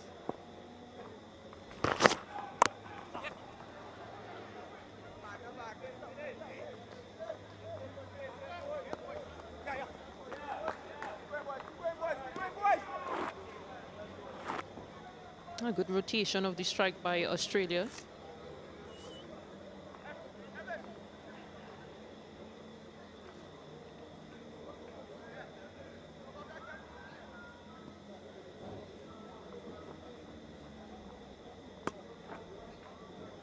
Left-right opening combination for Australia, prompting Nicholas Purran to change the field every time the strike is turned over.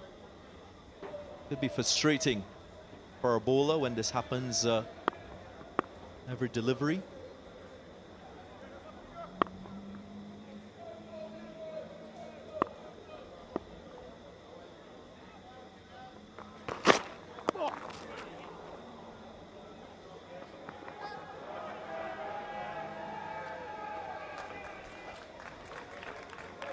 Just a couple. Keep going, boys. Keep going, boys.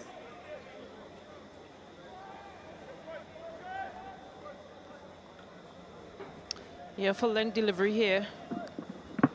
Ooh, just coming off the hip. Could be really uncomfortable. Off the glove before hip. 2 runs credited to Aaron Finch.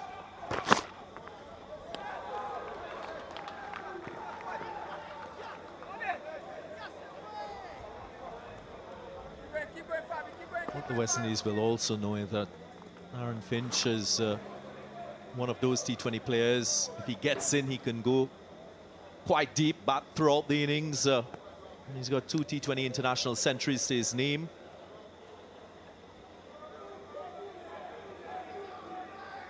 And a player like this, you want to get out early. You don't want him to hang around and to shepherd this Australian batting lineup.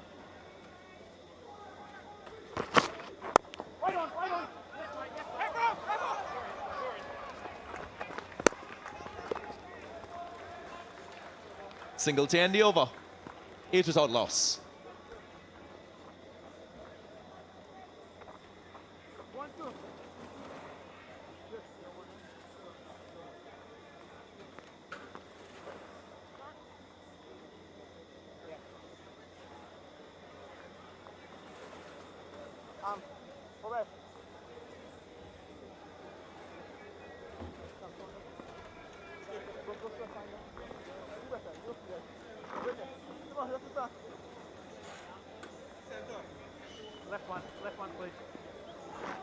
Very strong Australian batting lineup. Marsh, Philippi, McDermott, the son of a great fast bowler from Australia, Craig McDermott. Moses Henriquez, he's been around for a long time in Australian cricket.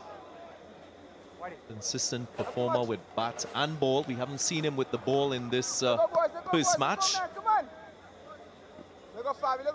Now Fabian Allen, the left-arm spinner, will partner Peter Edwards.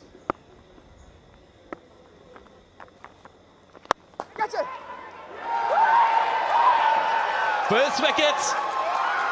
Fabian Allen strikes and he celebrates in his unique style. First wicket for the West Indies. Yeah, that was a good catch. It was firmly hitting that cover area. Lewis does well to hold on. And the celebrations, the dance comes out. Aaron Finch goes for 4. Australia 8 for 1.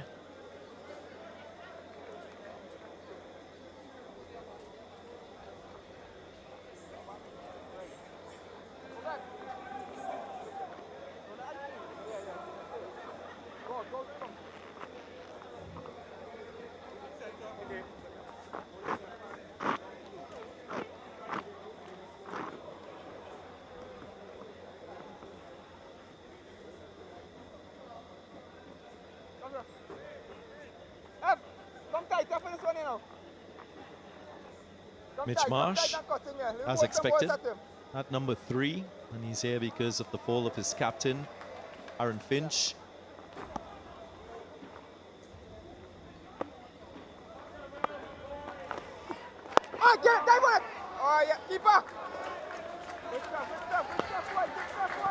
You can understand what Aaron Finch was trying to do here, just try to get the elevation up and over the field. He wasn't able to do so.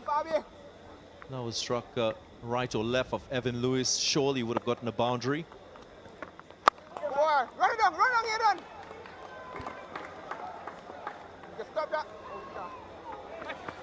Oh, that's good feeling.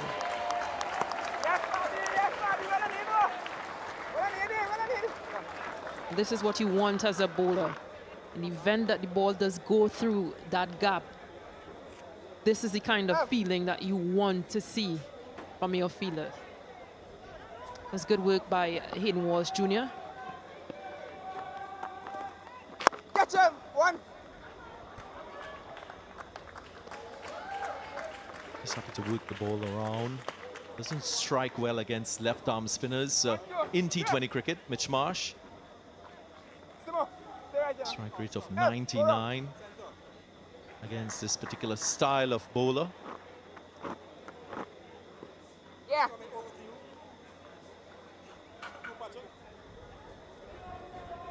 Let's go, boys. Let's go, boys. Let's go, boys.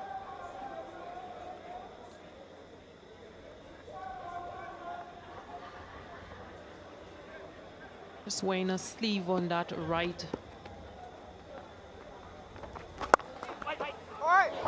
Go back. Go back. Oh, lovely stuff. So that's good feeling again to back up the bowling of Fabian Allen. Yeah, Allen just wearing a sleeve on that right shoulder. Would have picked up an injury in the South Africa series. Last ball, guys. Good work, yeah.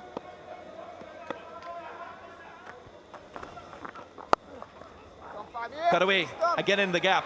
Mitch Marsh, that's the hallmark of his batting. He finds the gap with ease. And he does so again on this occasion and gets a boundary. Good end to the over for Australia, 16 for 1.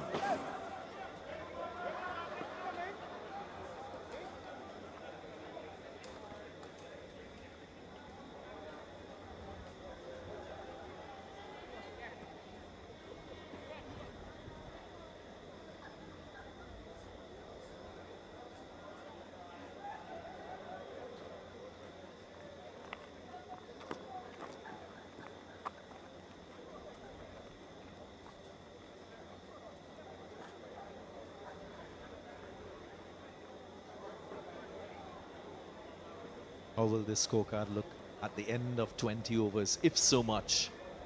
Australia in pursuit of 146 for victory, 16 for 1 after 2. Shot like this will help. Mitch Marsh just pouncing on this short, wide delivery from Allen. They're just giving too much width, Fabian Allen, on that delivery.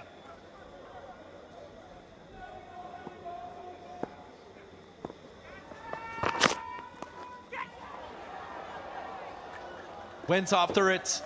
Was an aggressive delivery from Fidel Edwards. 4 runs taken by Matthew Wade. Just going hard at this one. Getting that glove. Nicholas Pooran had no way of getting a hand to that.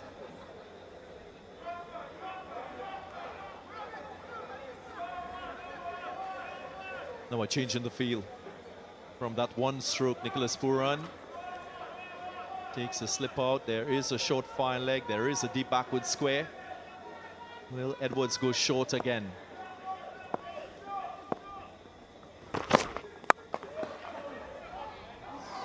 And full that time around. And concedes a couple runs.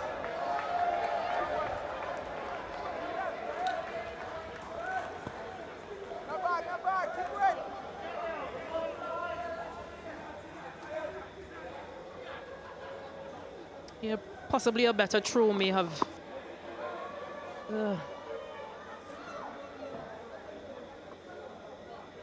Bravo was quite slow on retrieving that ball. Possibly assisted in them completing 2 runs.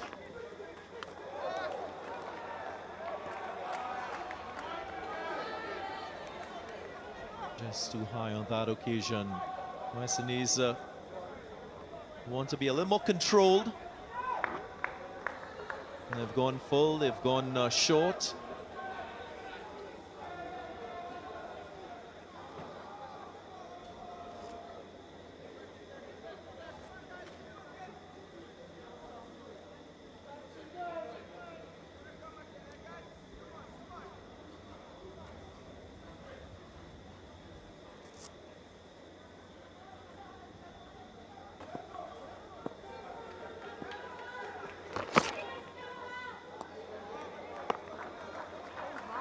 Using his variation here. Fidel Edwards taking some pace off of this one.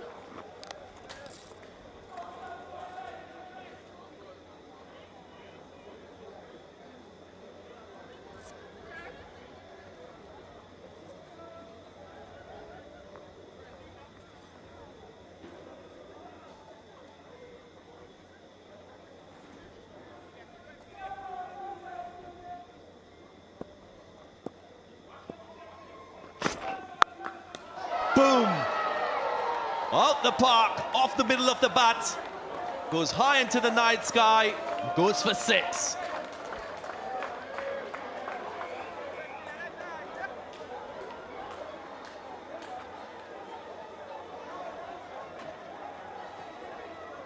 Yeah, this one was just connected really nicely.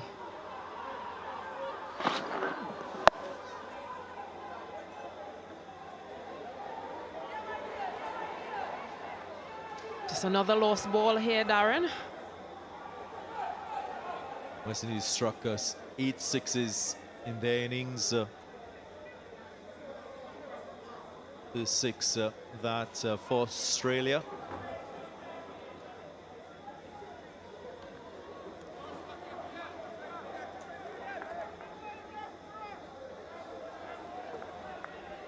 Already Australia way ahead in this run chase.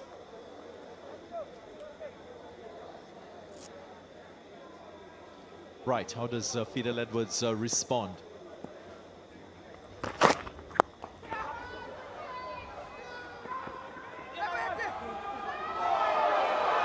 Fumble in the field, might just allow 3. Keeps it to 2. What's important is how quick they're out of the blocks, Australia batters, how fast they're running between the wickets. Just a bit of a misfield by Hetmeyer, but that doesn't stop 2 runs completed by Australia.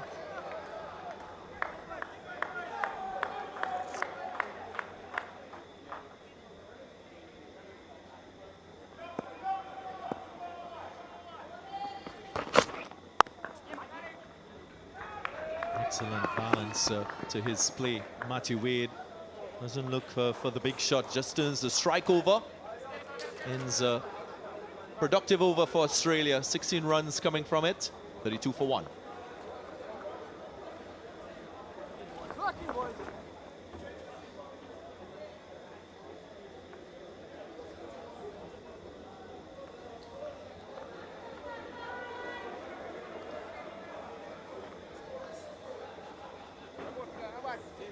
Give.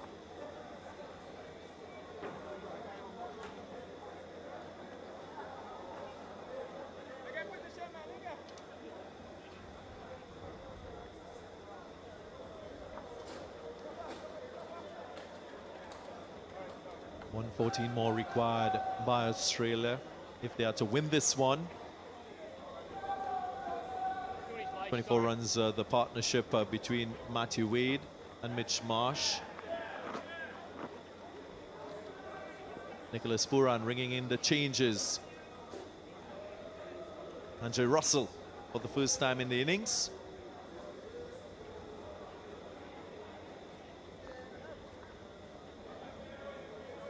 Russell had a good time with the bat. Let's see if he can back that up with the ball now.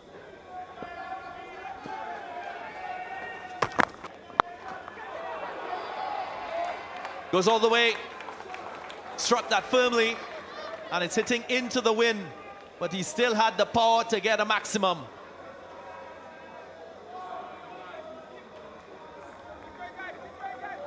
Yeah, just stand and deliver. This one was nicely pulled away. Almost like throwdowns in the nets.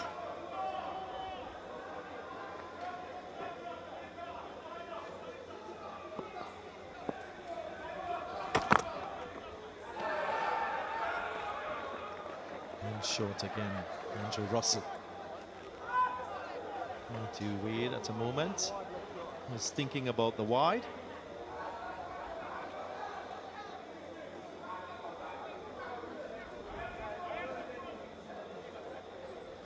I think he has reason to look quite wide, in my estimation.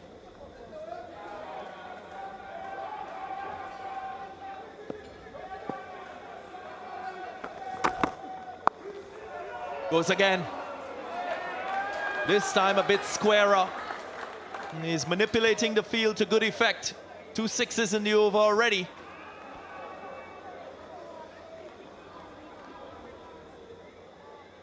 Taking advantage of this power play.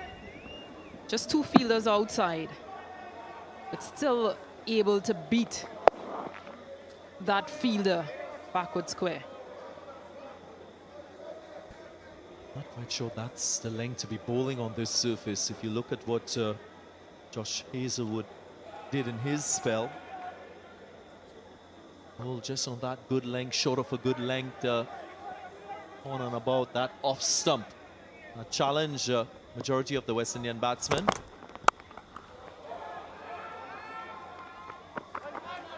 Sweetly timed shot by Matthew Wade. He looks in really good nick.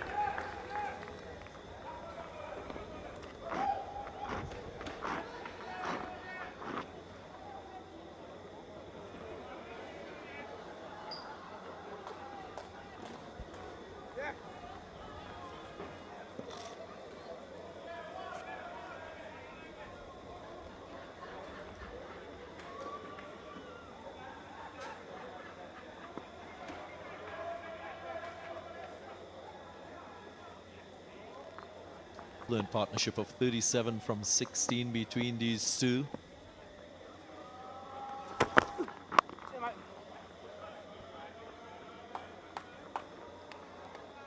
But their running between the wicket has also been important. Yes, boundaries are coming. Yes, sixes are coming.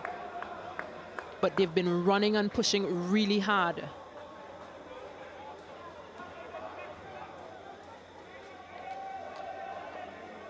Matthew Wade had a good innings, showed good form in that intra-squad match. He picked up a half-century, so he'll be familiar with the pitch and conditions here at Darren Sammy Cricket Ground.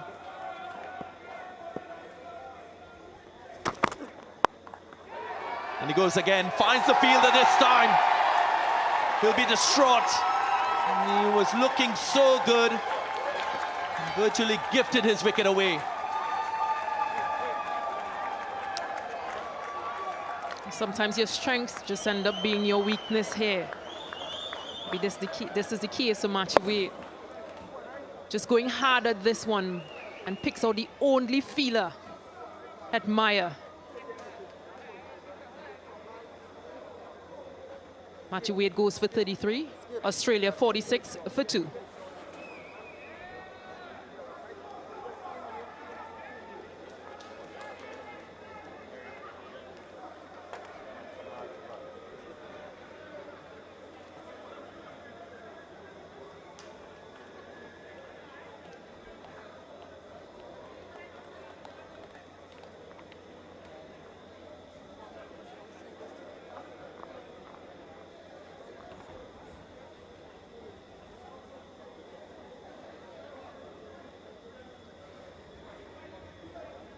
Josh Philippi, the new batsman.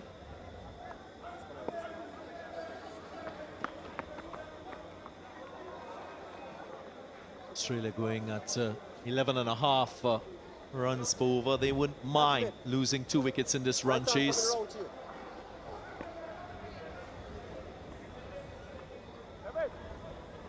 Keeps the West Indian bowlers under a bit of pressure. Now Dwayne Bravo.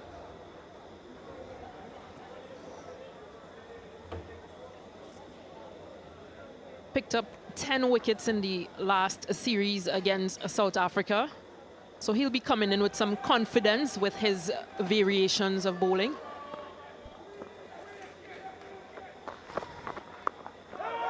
Bravo starts round the wicket for the right-handed Mitch Marsh. This was a wicket. Matthew Wade just went at it. Gave a fierce swing.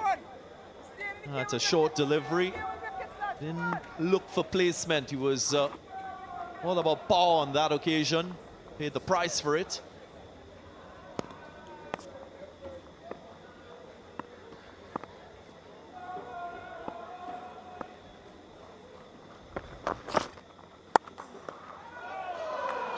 Gets it through. Was a slow delivery from Bravo, but it was just a little too wide.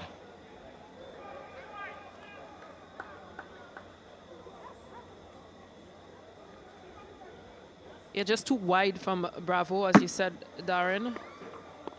The long levers of Marsh.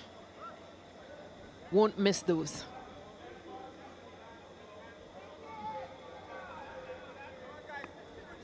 Marsh already 12 from 7 deliveries. Just keeps the scoreboard ticking over. Exactly the type of player you want batting at number 3 in a T20 game, alongside some powerful stroke makers.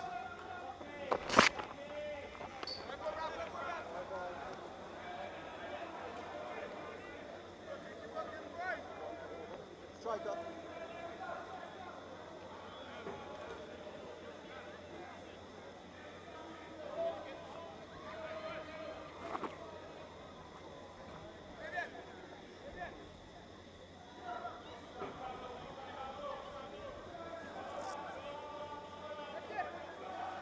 Change in field. Now a deep mid-wicket. Square leg comes into the 30-yard circle. No sweeper through the offside. There is a long on as well.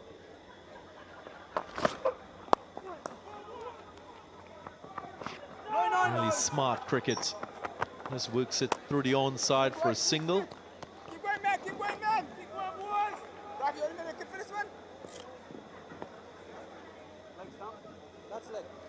It's coming over to you.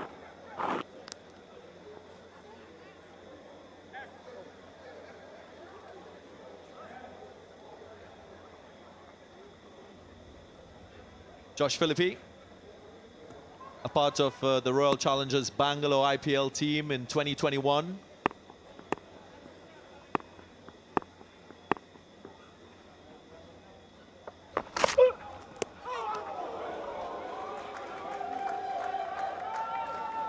Just deceived there on that occasion. Bravo. What a slow delivery. Not picked up by Philippi. Yeah, Bravo just wondering how did this miss? Just a scramble seamed delivery, taking a lot of pace off of this one.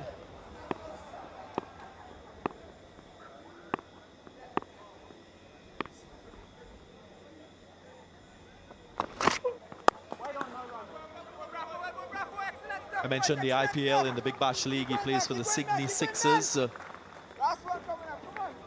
5 or 8 runs in the last season of the BBL.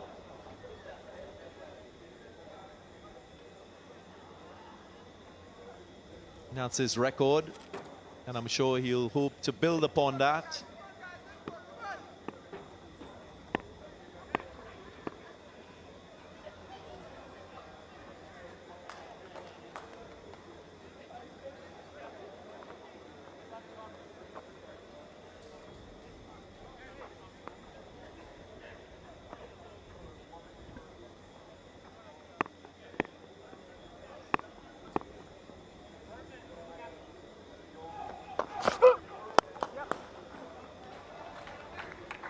Doesn't concede a boundary, Dwayne Bravo. Look at wrong, boy. Come on. End of the over. 53 for 2. Now, during the break, we had a special lady who received a special gift on a special day. The wife of the West Indies coach, Phil Simmons, received a bouquet of flowers from the gentleman himself, Darren Sammy, on her birthday. Jay Simmons. Happy birthday to you, yes, from all of us. You know I'm a romantic guy, so you made sure you... Being treated and being celebrated. Well done, Darren Sammy.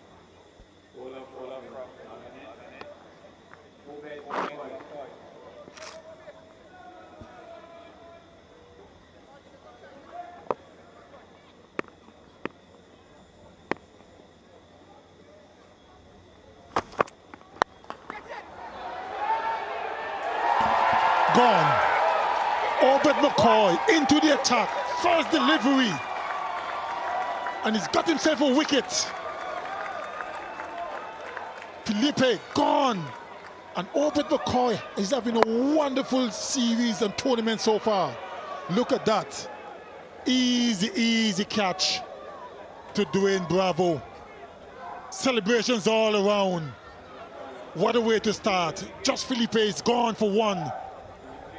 Australia, 53 for 3.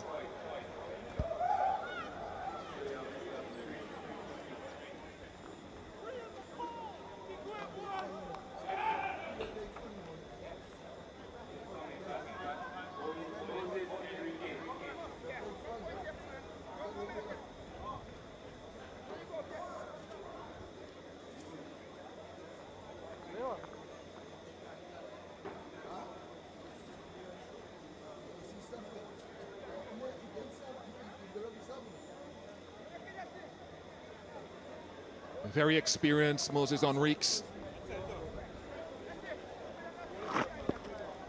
We'll be hoping to apply some of that knowledge to this run chase.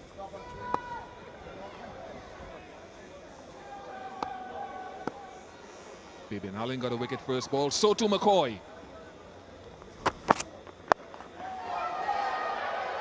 What a first couple of balls. Wicket first ball, 6-second ball. Very easy from Enriques. Shortish delivery this time by Obed McCoy. And that was well played. It was a bit of a short arm jab, Bish. It wasn't a full flowing hook shot or pull shot. Just a bit of a short arm jab. Went all the way for 6. Perfect timing. There he goes again. Another one. Back-to-back 6s. Not the way you want to go, Obed McCoy. A wicket and then back-to-back 6s.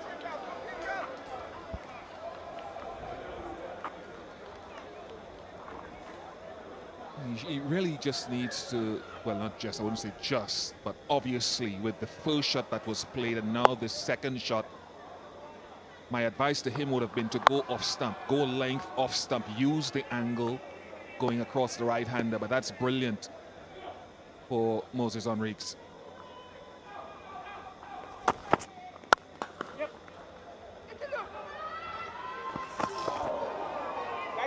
a length, McCoy. There's a length, McCoy. Keep going, there's a length back here. 3 balls ago, that was the wicket. Slow delivery. Felipe didn't quite get hold of it. Easy catch to Dwayne Bravo mid-on. Celebration for Obed McCoy.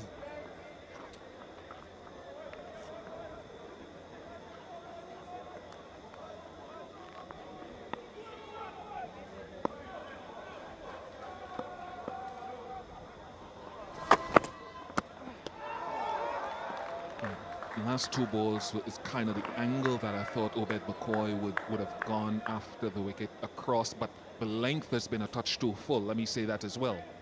It still has to be on that good length, what we call between 6 to 8 meters on the off-stump angling across to start with.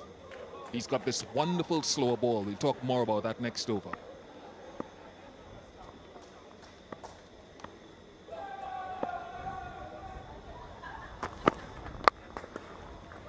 That's what I mean, too full. So he's been in between on his length. Too short or too full, 70 for 3.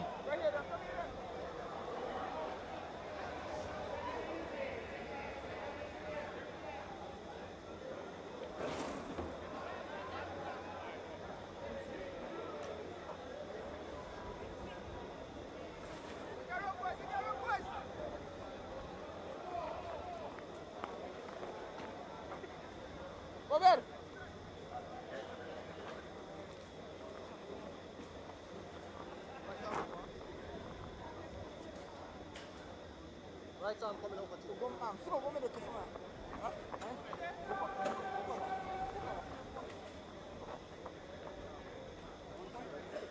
Flying start for Australia in comparison to the West Indies, who were 24 for 2 at this stage. Australia 70 for 3. Next one, right? Last ball, previous over. Obed, go this one fast. Run. Let's take cover quick. Now another change in bowling. Go ahead, run. Hayden Walsh Jr., wrist spinner into the attack. This will be a good test for him. Last played a significant game in February this year. And if you're talking matchups, we talk matchups a lot in T20 cricket, and the ball going away from Moses Enriques theoretically has been his weaker suit.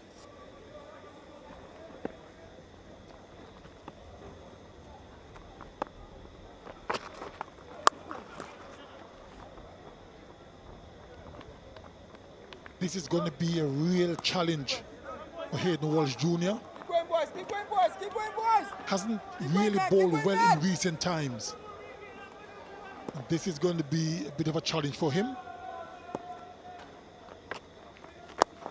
That's it here then. And if he can come through this in flying colours. That will do his confidence the world of good. It's not going to be easy. The Australians at the moment are on fire. But he's a confident young man, and I'm sure that he'll back his chances against the Australians.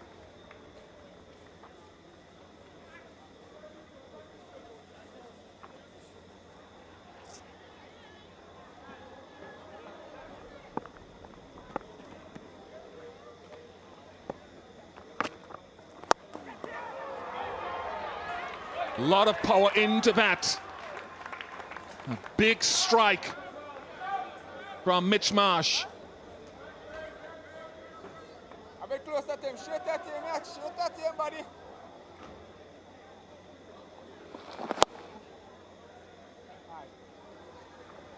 We've seen some brilliant strikes from Andre Russell.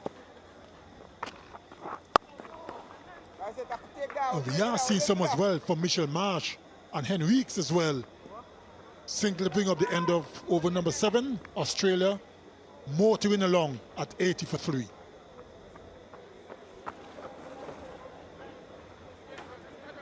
a run, boy. Take a run, boy. 1, 2, 3, 4, 5.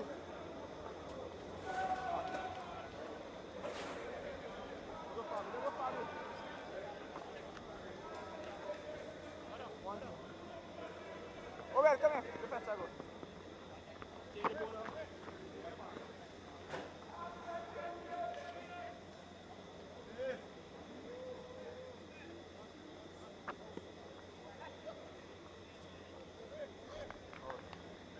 66 more to get. Let go, let go, let go. Lots of deliveries in which to get it for Australia. Fabian Allen into the attack. That's gone as well. Such easy power from Mitchell Marsh off the front foot and back foot. Very good.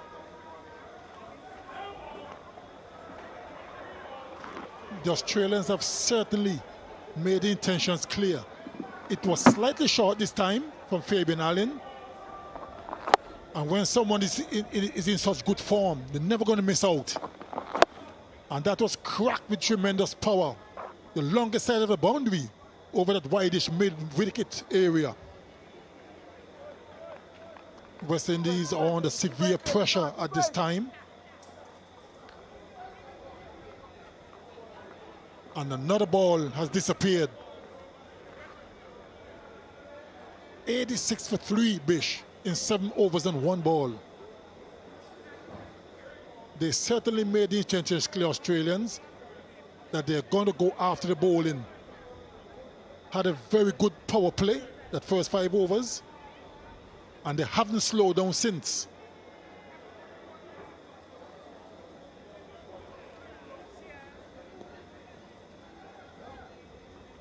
Three wickets have fallen. Fabian Allen Catch it! finished with his first ball. Andre Russell got rid of Matthew Wade, who was strong on the pull as we've known for years. Josh Felipe then miscued his pull.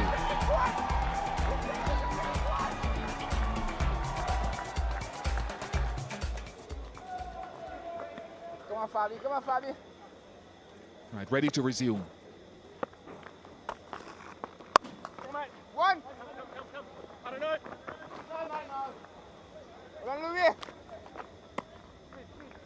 The Australians so far, Keep going, boy. they are brutal Keep going, man. against the West Indian bowlers.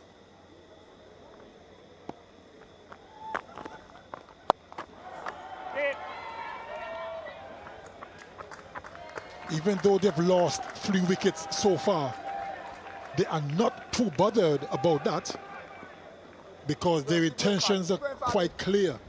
Go after the bowling. Don't give any bowler a chance to settle. And so far it's working really well for them. And apart from power hitting, Bish, the running between the wickets with the Australians have been excellent. Keep going, Fabi. Keep going, Fabi.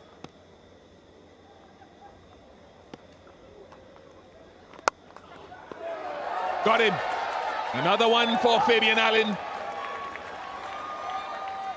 And theoretically, the ball going away from Moses Enriques is his undoing. Not much spin to it, though.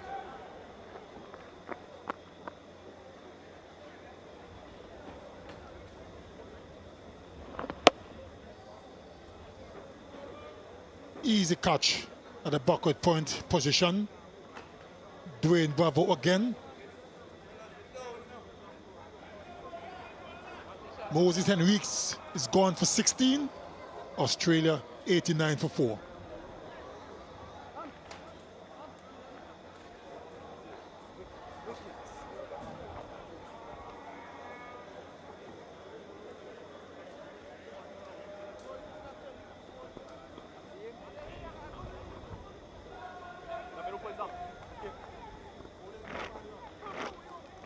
No.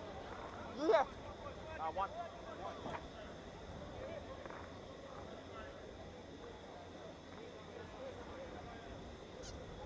Quick, you're fast. Go ahead. Obed, Gusto! There you go. Ben McDermott places Moses Enriques. And I just wonder if Come on, we come on, talked Fabi. about Come on, that Fabi. matchup with the theory of the ball turning away from Enriques as to why Allen came back. Nice. Let's keep on, let's keep on. Done a good job. It's not a pitch that spins a lot here.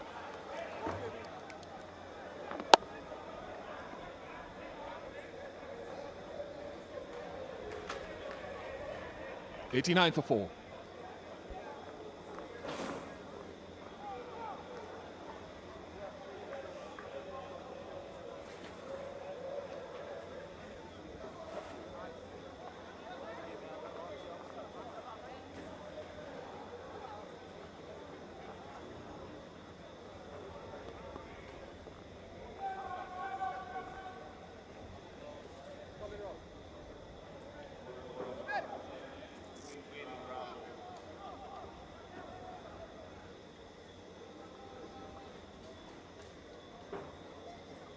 One over for Hayden Walsh Jr. and he's replaced by Dwayne Bravo. So Puran ringing the changes.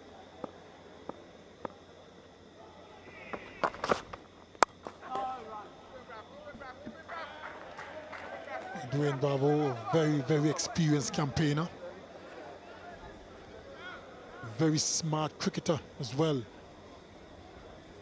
Have done extremely well in T20 cricket all around the cricketing globe.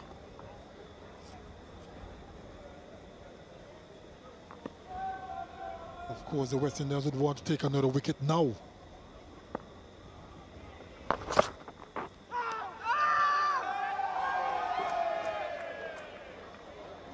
Wide down the leg side.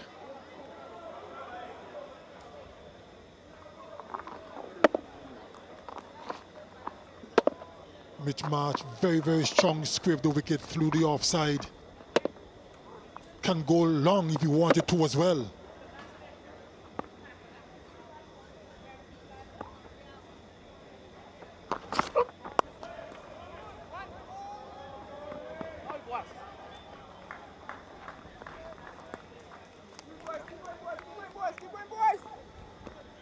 Keep going, man.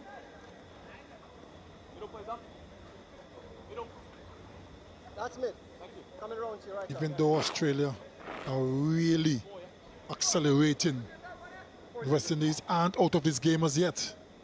1 or 2 more wickets now could put a bit of pressure on the Australians.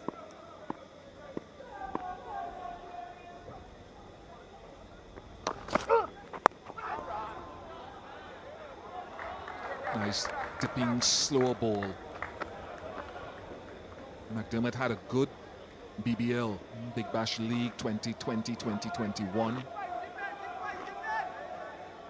Over 400 runs. Son, as we've heard before, of Craig McDermott, the former Australian fast bowler. His brother Alistair also played professionally.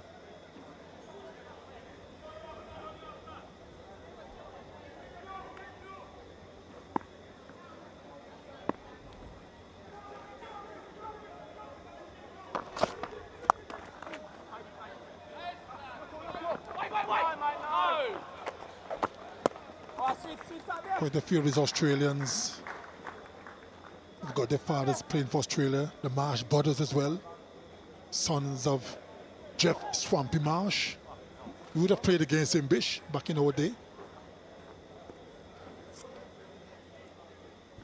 Josh Felipe has some lineage as well. I think his mom played for Western Australia's women's team. His father coached that team for a while, the women's team, for a few years.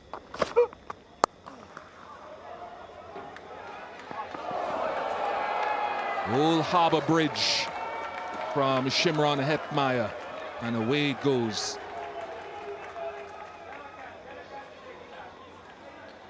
Dwayne Bravo not a very happy man at the moment with that misfield from Shimon Hetmeyer.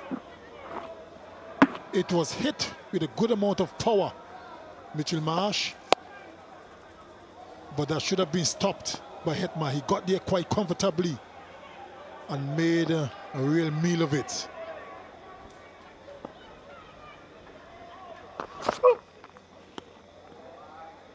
Poor wide of off stump this time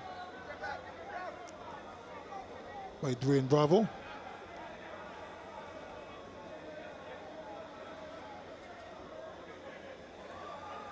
When they're trying to defend a small total like the West Indies have gotten in 145 Bish, you got to be spot on. But the Australians, kudos to them. They never gave the bowlers a chance to get settled, get into a rhythm.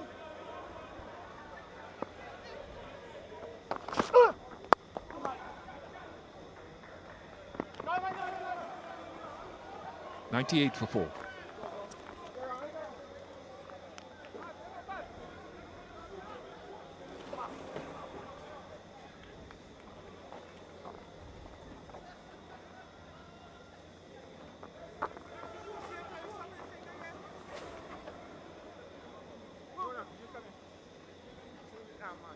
The next batsman.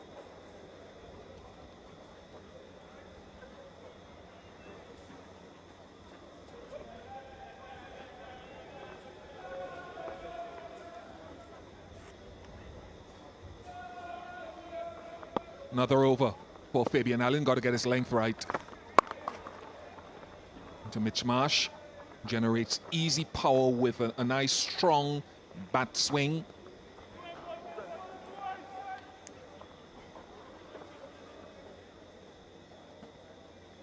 It's very strong through the offside.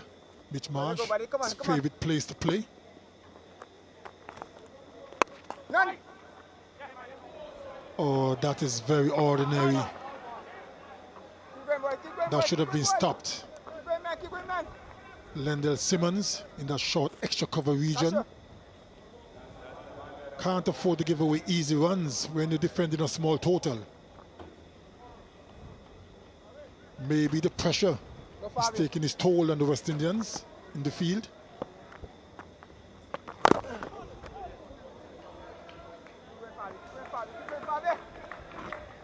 When Puran goes back to Obed McCoy, that left-handedness provides a point of difference when the bowling is in the right area, not just because he's left-handed. But if you're getting into good rhythm, and if you give him stuff, Fabian Allen, like that, it's too easy for Mitchell Marsh. Way too easy. I just alluded to that fact that it's very strong through the offside, whether driving or cutting in that instance. With superb timing.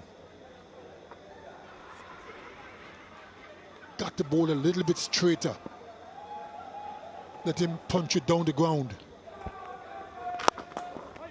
Just like that. That's better.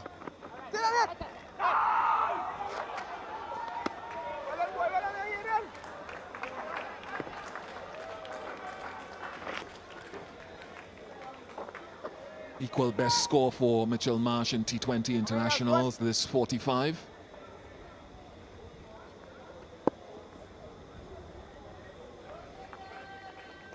Nothing.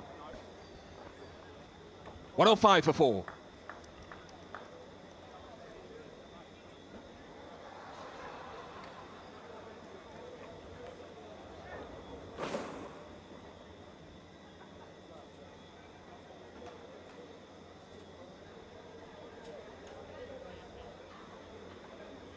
go, boys. Take your run, boys. Take your run, boys.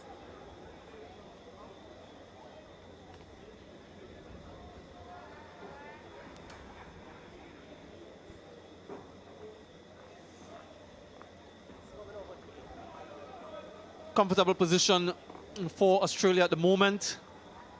Just 41 needed from 60 deliveries. 6 wickets in hand. Hayden Walsh Jr. back into the attack after that solitary over, which cost 10 runs.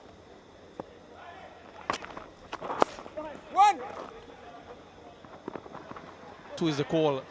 2 comfortably. Another hallmark of this Australian batting effort. They run well between the wickets. In addition to the boundary hitting that we've seen from them. So that balance between power and getting the gaps, something that we haven't seen from the West Indies. Down the ground. It's a career best score for Mitch Marsh as he moves to 48 from just 26 deliveries. So what a statement he's making in this first T20 International. And Stacey and King, where can the wickets come from for the West Indies?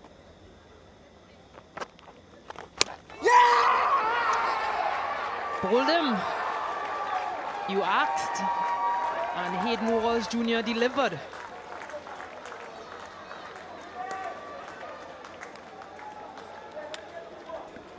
Yeah, what a wicket here for Hayden Walsh Jr. Timely one. Appears to be the googly. On target. And reward and jubilation for the leg spinner. He certainly enjoyed that one. Ben McDermott goes for 2, 108 for 5.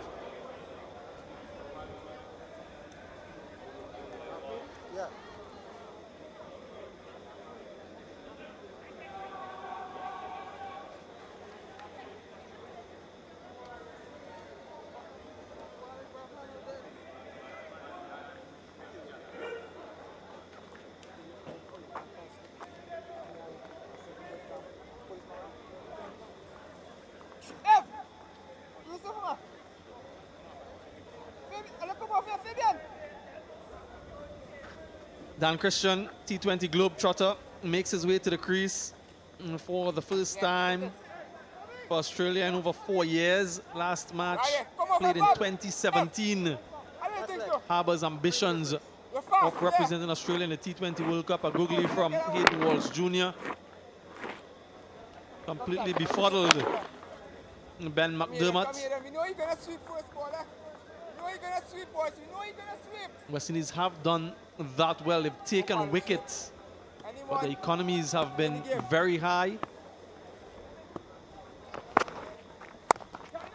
They can get another one. If they can get back-to-back wickets here in this over, or quite soon after that last one, and get the all-rounders in, we might just have a good game on our hands here.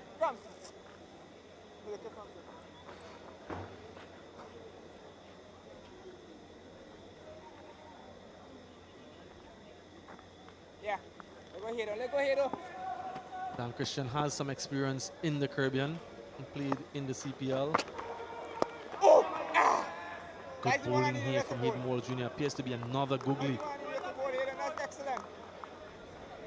Leg spinners bring so much to any team in any form of cricket. That variety and the ability to turn the ball either way. I just feel that he has so much to contribute to this T20 team if he can get it right. Yeah, he's enjoying this spell, Hayden Walsh Jr.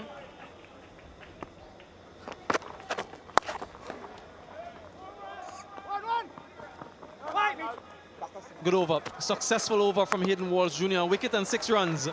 11 gone, 111 for 5.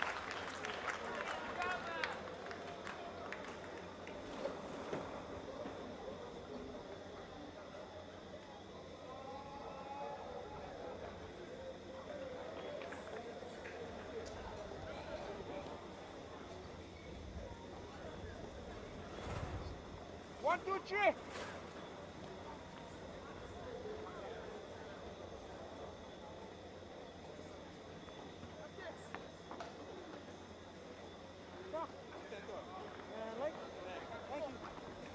Obed McCoy. A very expensive first over. Got a wicket and then was carted for a couple of sixes. But he's on the back of an excellent series against South Africa recently. So his confidence will be high. It's a different surface here. Obviously, it's a night game as well compared to day games in Grenada. Different requirements. But the West Indies, they need wickets. Required a run rate under 4. So not much of a concern there. And West Indies will need to bowl Australia out if they are to win this one. Yeah, and he's quite capable, Obed McCoy. Those variations that he brings, but you just have to look at the line and length in which he pitches them on.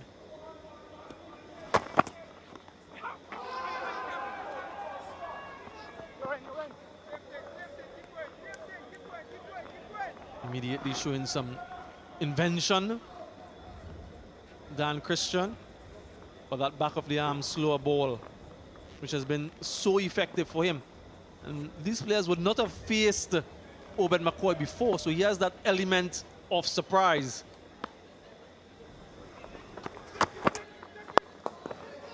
And there again, you can see that deception, and players can tell you that you can look at all the footage. You can spend hours analyzing, but unless and until you face that person physically out in the middle, it's a different proposition altogether. Agreed fully. And Marsh is on 49. Wouldn't want to get out at this.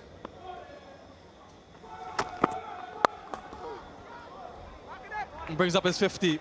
The first T20 international 50 for Mitch Marsh, batting in that pivotal number 3 position.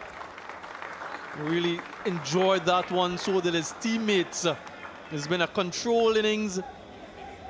Been brutal when he needed to be, but really has demonstrated excellent control throughout this inning so far.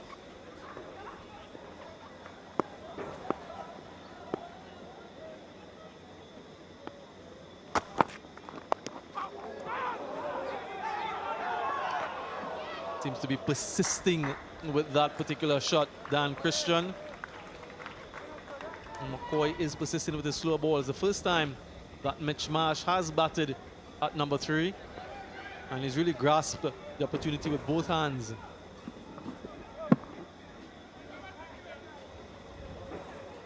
It's walking across his stump here, Dan Christian.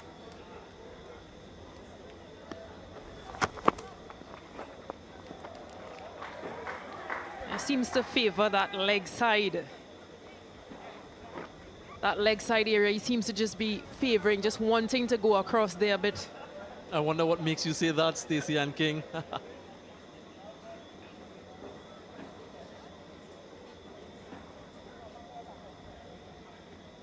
But this is a good comeback by Obed McCoy.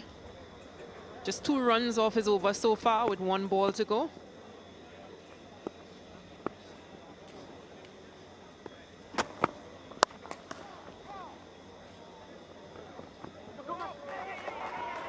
Fumble results in 2. Such good runners between the wicket, these two. 12 overs gone, 115 for 5.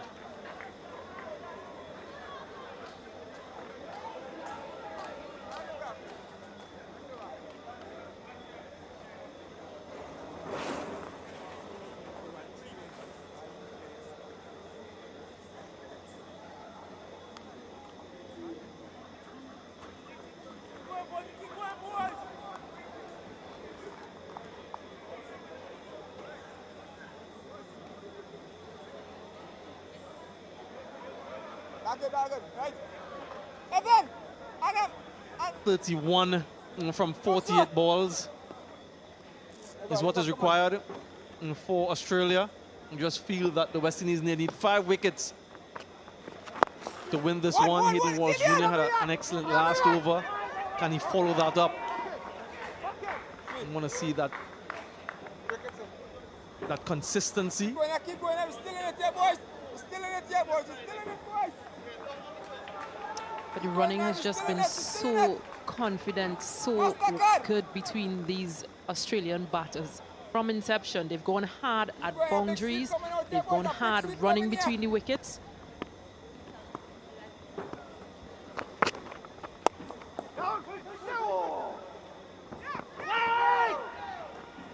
And again, there's intent. Intent to score even through these middle overs. Run hard between the wicket. Put the pressure on the fielders. Put the pressure on the bowlers. And by doing so, you will get loose deliveries. So it has been good middle period for the Australians, except they have lost a couple wickets too many. Gone. Soft dismissal. Mitch Marsh will be very disappointed with that one, but Hayden Walsh Jr., elation and jubilation, a simple return catch, and he gleefully accepted it. Just not in position here. Marsh trying to go hard at this one, but bat face just turning and giving Hayden Walsh Jr. an easy catch in the end. Marsh goes for 51. Australia won 17 for 6.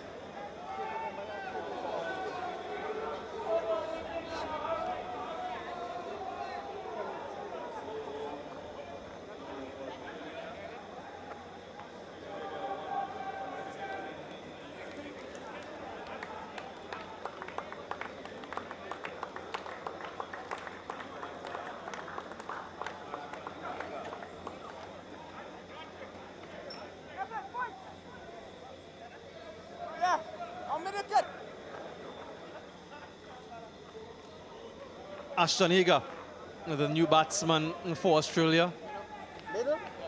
117 for 6 now. The equation 29 from 45, so required a run rate, not a concern, but the wickets that they've lost. It's a relatively simple catch for Hayden Walsh Jr., an excellent fielder. He's never going to drop that one. I'm very impressed by the pace at which he's bowling. He's not trying to bowl too fast, too quickly. Bowling a lot of googlies as well to the right-handers, which is always a sign of confidence for a leg spinner. A slip in play. Oh!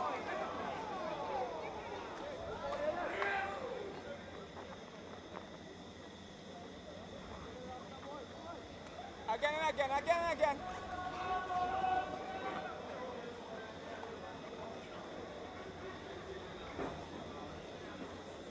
Over here then, no freeze, no freebies.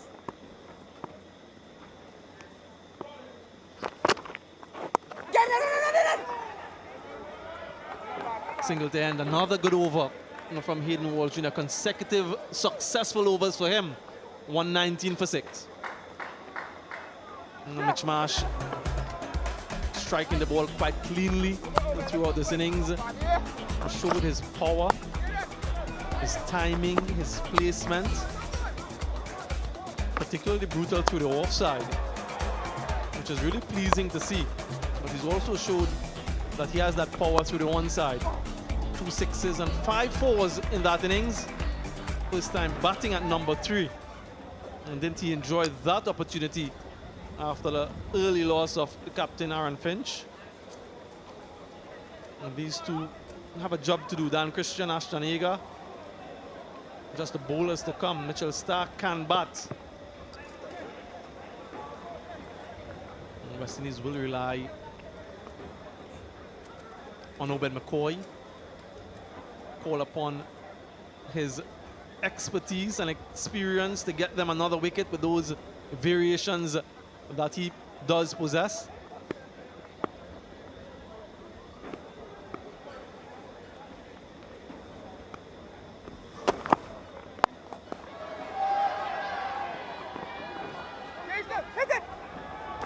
Come back for 2 comfortable runs.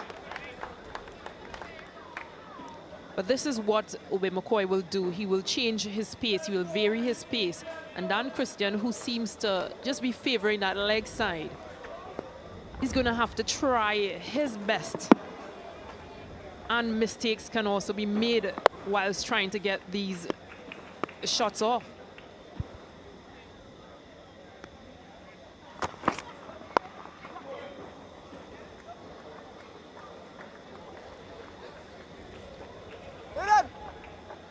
Just need to find 1, 2. another wicket. 10 minutes, Tom. The West Indians. Look at those variations from McCoy. The fastest touch under 140. And the slower ball 105. So there's a big disparity between those two deliveries, which creates the deception and not much difference in the action of the bowler. Really a difficult art. Have to be very skillful. And what we've seen from him so far, he's mastered that. Obed McCoy.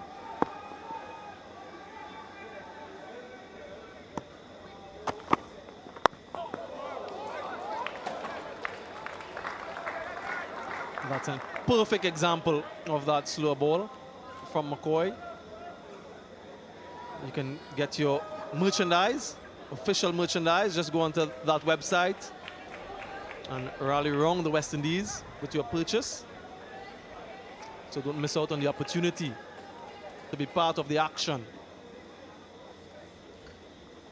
This delivery, this back of the arm slower ball, bowlers will tell you that it's a very difficult delivery to bowl and to get it right. The off cutter or the leg cutter is much easier to bowl, but that back of the arm one, really have to be skillful. Yeah, and it just brings uncertainty in the batter's mind as to not knowing what exactly is coming or even how to read it coming out of his arms.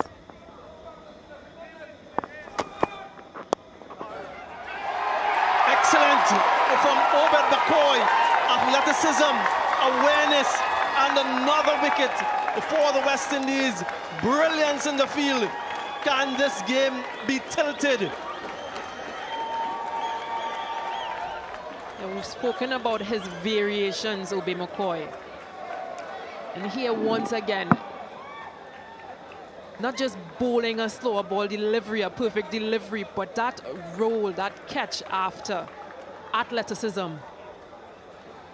He celebrates. Ashton Agar goes for 1. Australia 122 for 7.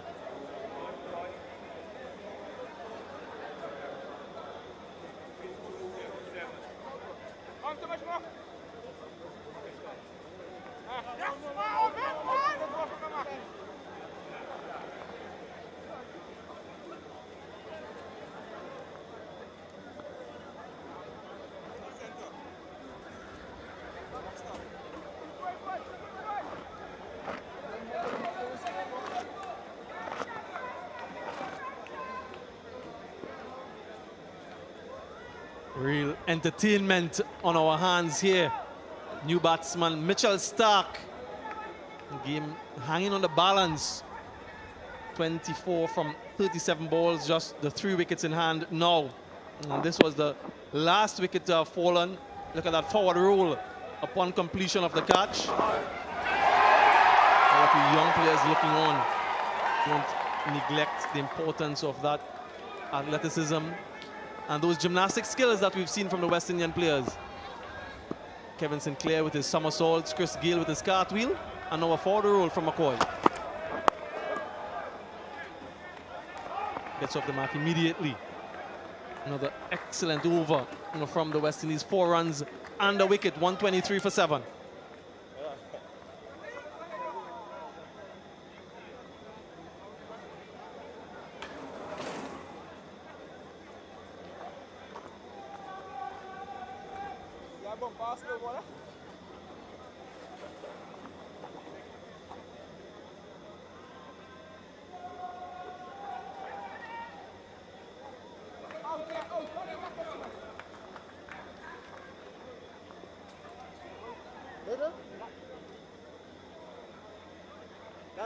Well, we expected entertainment in this series, that's for sure.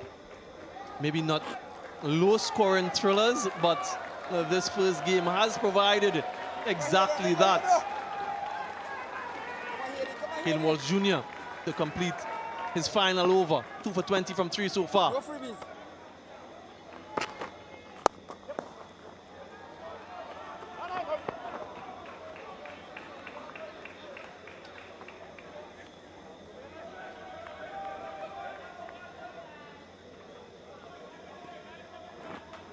tight inside, yeah? Hayden Walsh Jr.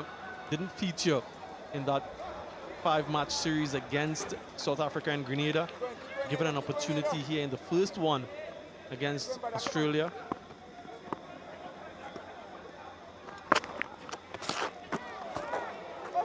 Have to reload that one.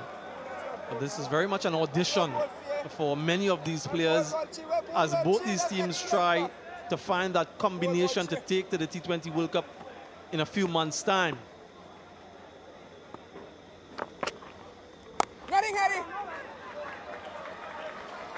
Yeah, it just shows the importance of taking advantage of the opportunities once it's given to you and just sealing your spot. Just letting the coaches know that, yes, I'm here.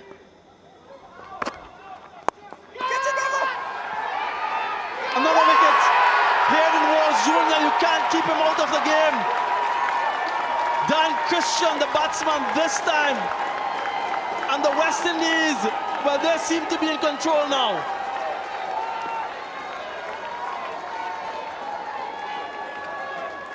He's having the bowling tournament of his life right now, Hayden Walsh Jr. And how can you keep him out of the game, Dwayne Bravo? This is his 3rd catch. Then Christian goes for 10. Australia 125 for 8.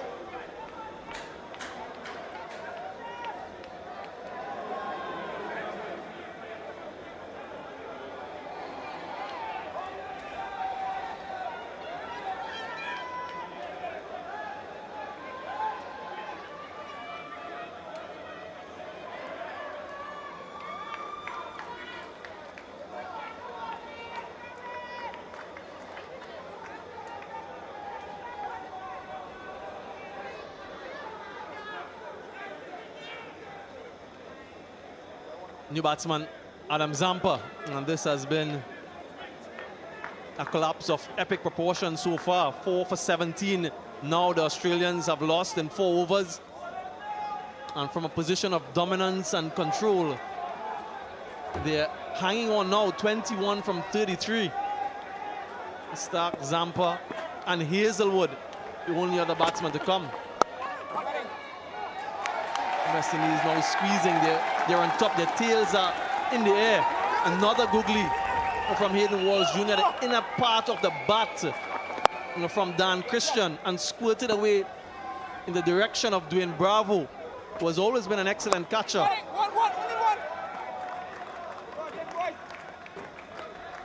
Can Zampa provide some support for Mitch Stark?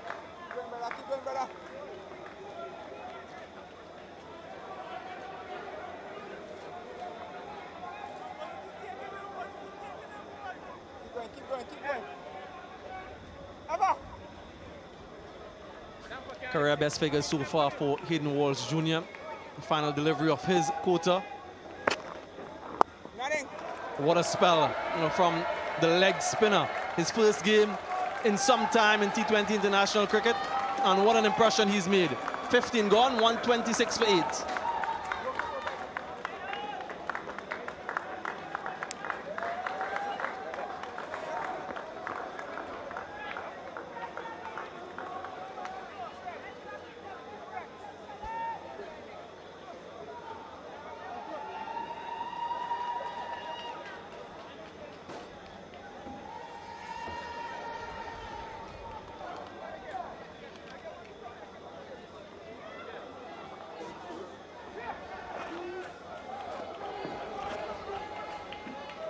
Career best figures for Hayden Walsh Jr.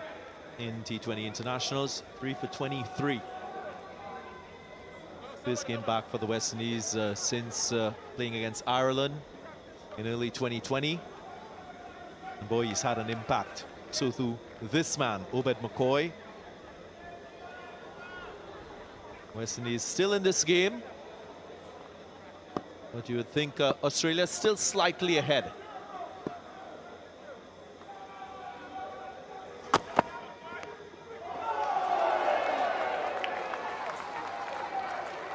Obed McCoy having a wonderful series. Did very well against South Africa not so long ago. And up to this very moment, no one seemed to pick the slow ball at all. He has perfected it. And game is on.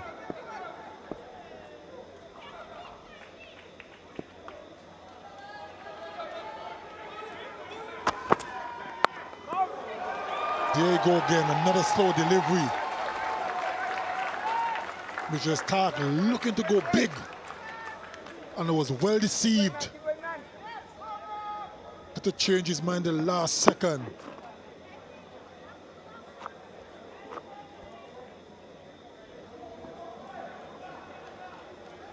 Majority of these slower deliveries are full in length. And that's been the strategy from Obed McCoy. Those light blue pulsating balls, less than 115 kilometers per hour.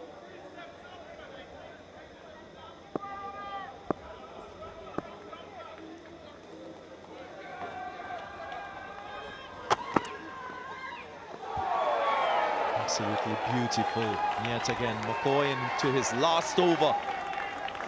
Nicholas Puran, stand-in captain for the West Indies, being kept very busy. Intense equation for both teams. Australia, they require 20 from 27. Mitchell Stark, he can bat. There's still a lot of hope for Australia in this situation.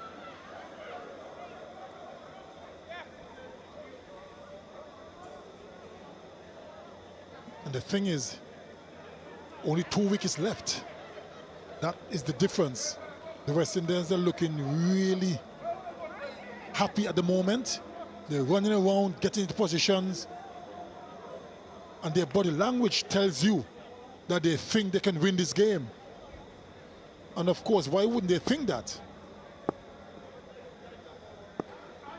10 test match half centuries for Mitchell Stark. Goes for it. Is it in the gap? Does it fall safely? No. Fabian Allen diving away to his right and completes the catch. Wicket number 9 for the West Indies. Obed McCoy again. And that was a brilliant catch by Fabian Allen. Had to travel a long way. And for a brief moment, I thought it was going to fall between the mid-wicket fielder and the long on. Look at that. Took it quite well. And Obed McCoy, yes. This is good cricket by the West Indians. Mitchell Stark is gone for 3. Australia struggling at 126 for 9.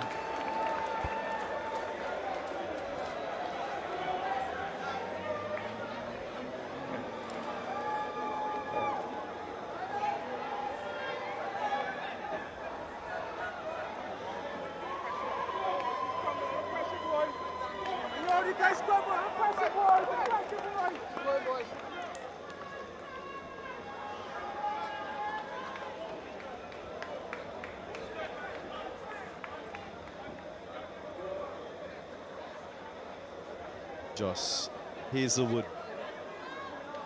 last Australian batsman. I don't think that start is going to help him in the situation, but he's got a Herculean task of getting 20 from 26.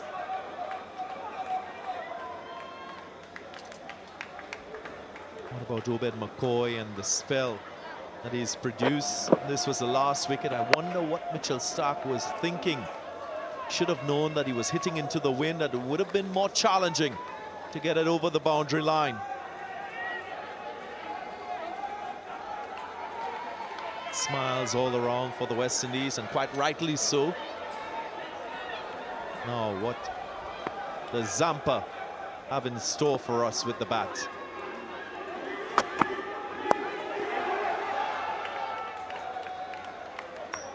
Everyone is in anticipation of a West Indies win. You could see the reaction from the small crowd that's here with us. When that last wicket fell of Hazelwood, I beg your pardon, Stark, the crowd was in uproar, sensing victory. Only 1 wicket to go. Australia still needing 19 runs from 25 deliveries. It's all up to the West Indians now. They can win this game, take it over the line. Make them gone. That's victory for the West Indies. They've snatched it out from Australia. Remarkable effort by the West Indian bowlers. And they reign supreme here at the Darren Sammy Stadium. Certainly was a fantastic performance by the West Indians. 145 by no means was a big total. Not many would have thought they would have defended it. But they came out, and even though Australia came on the attack, they stuck to the task, the West Indians, and won this game quite comfortably in the end. Bowling Australia out for 127. What a fantastic performance by them. Jubilation all around.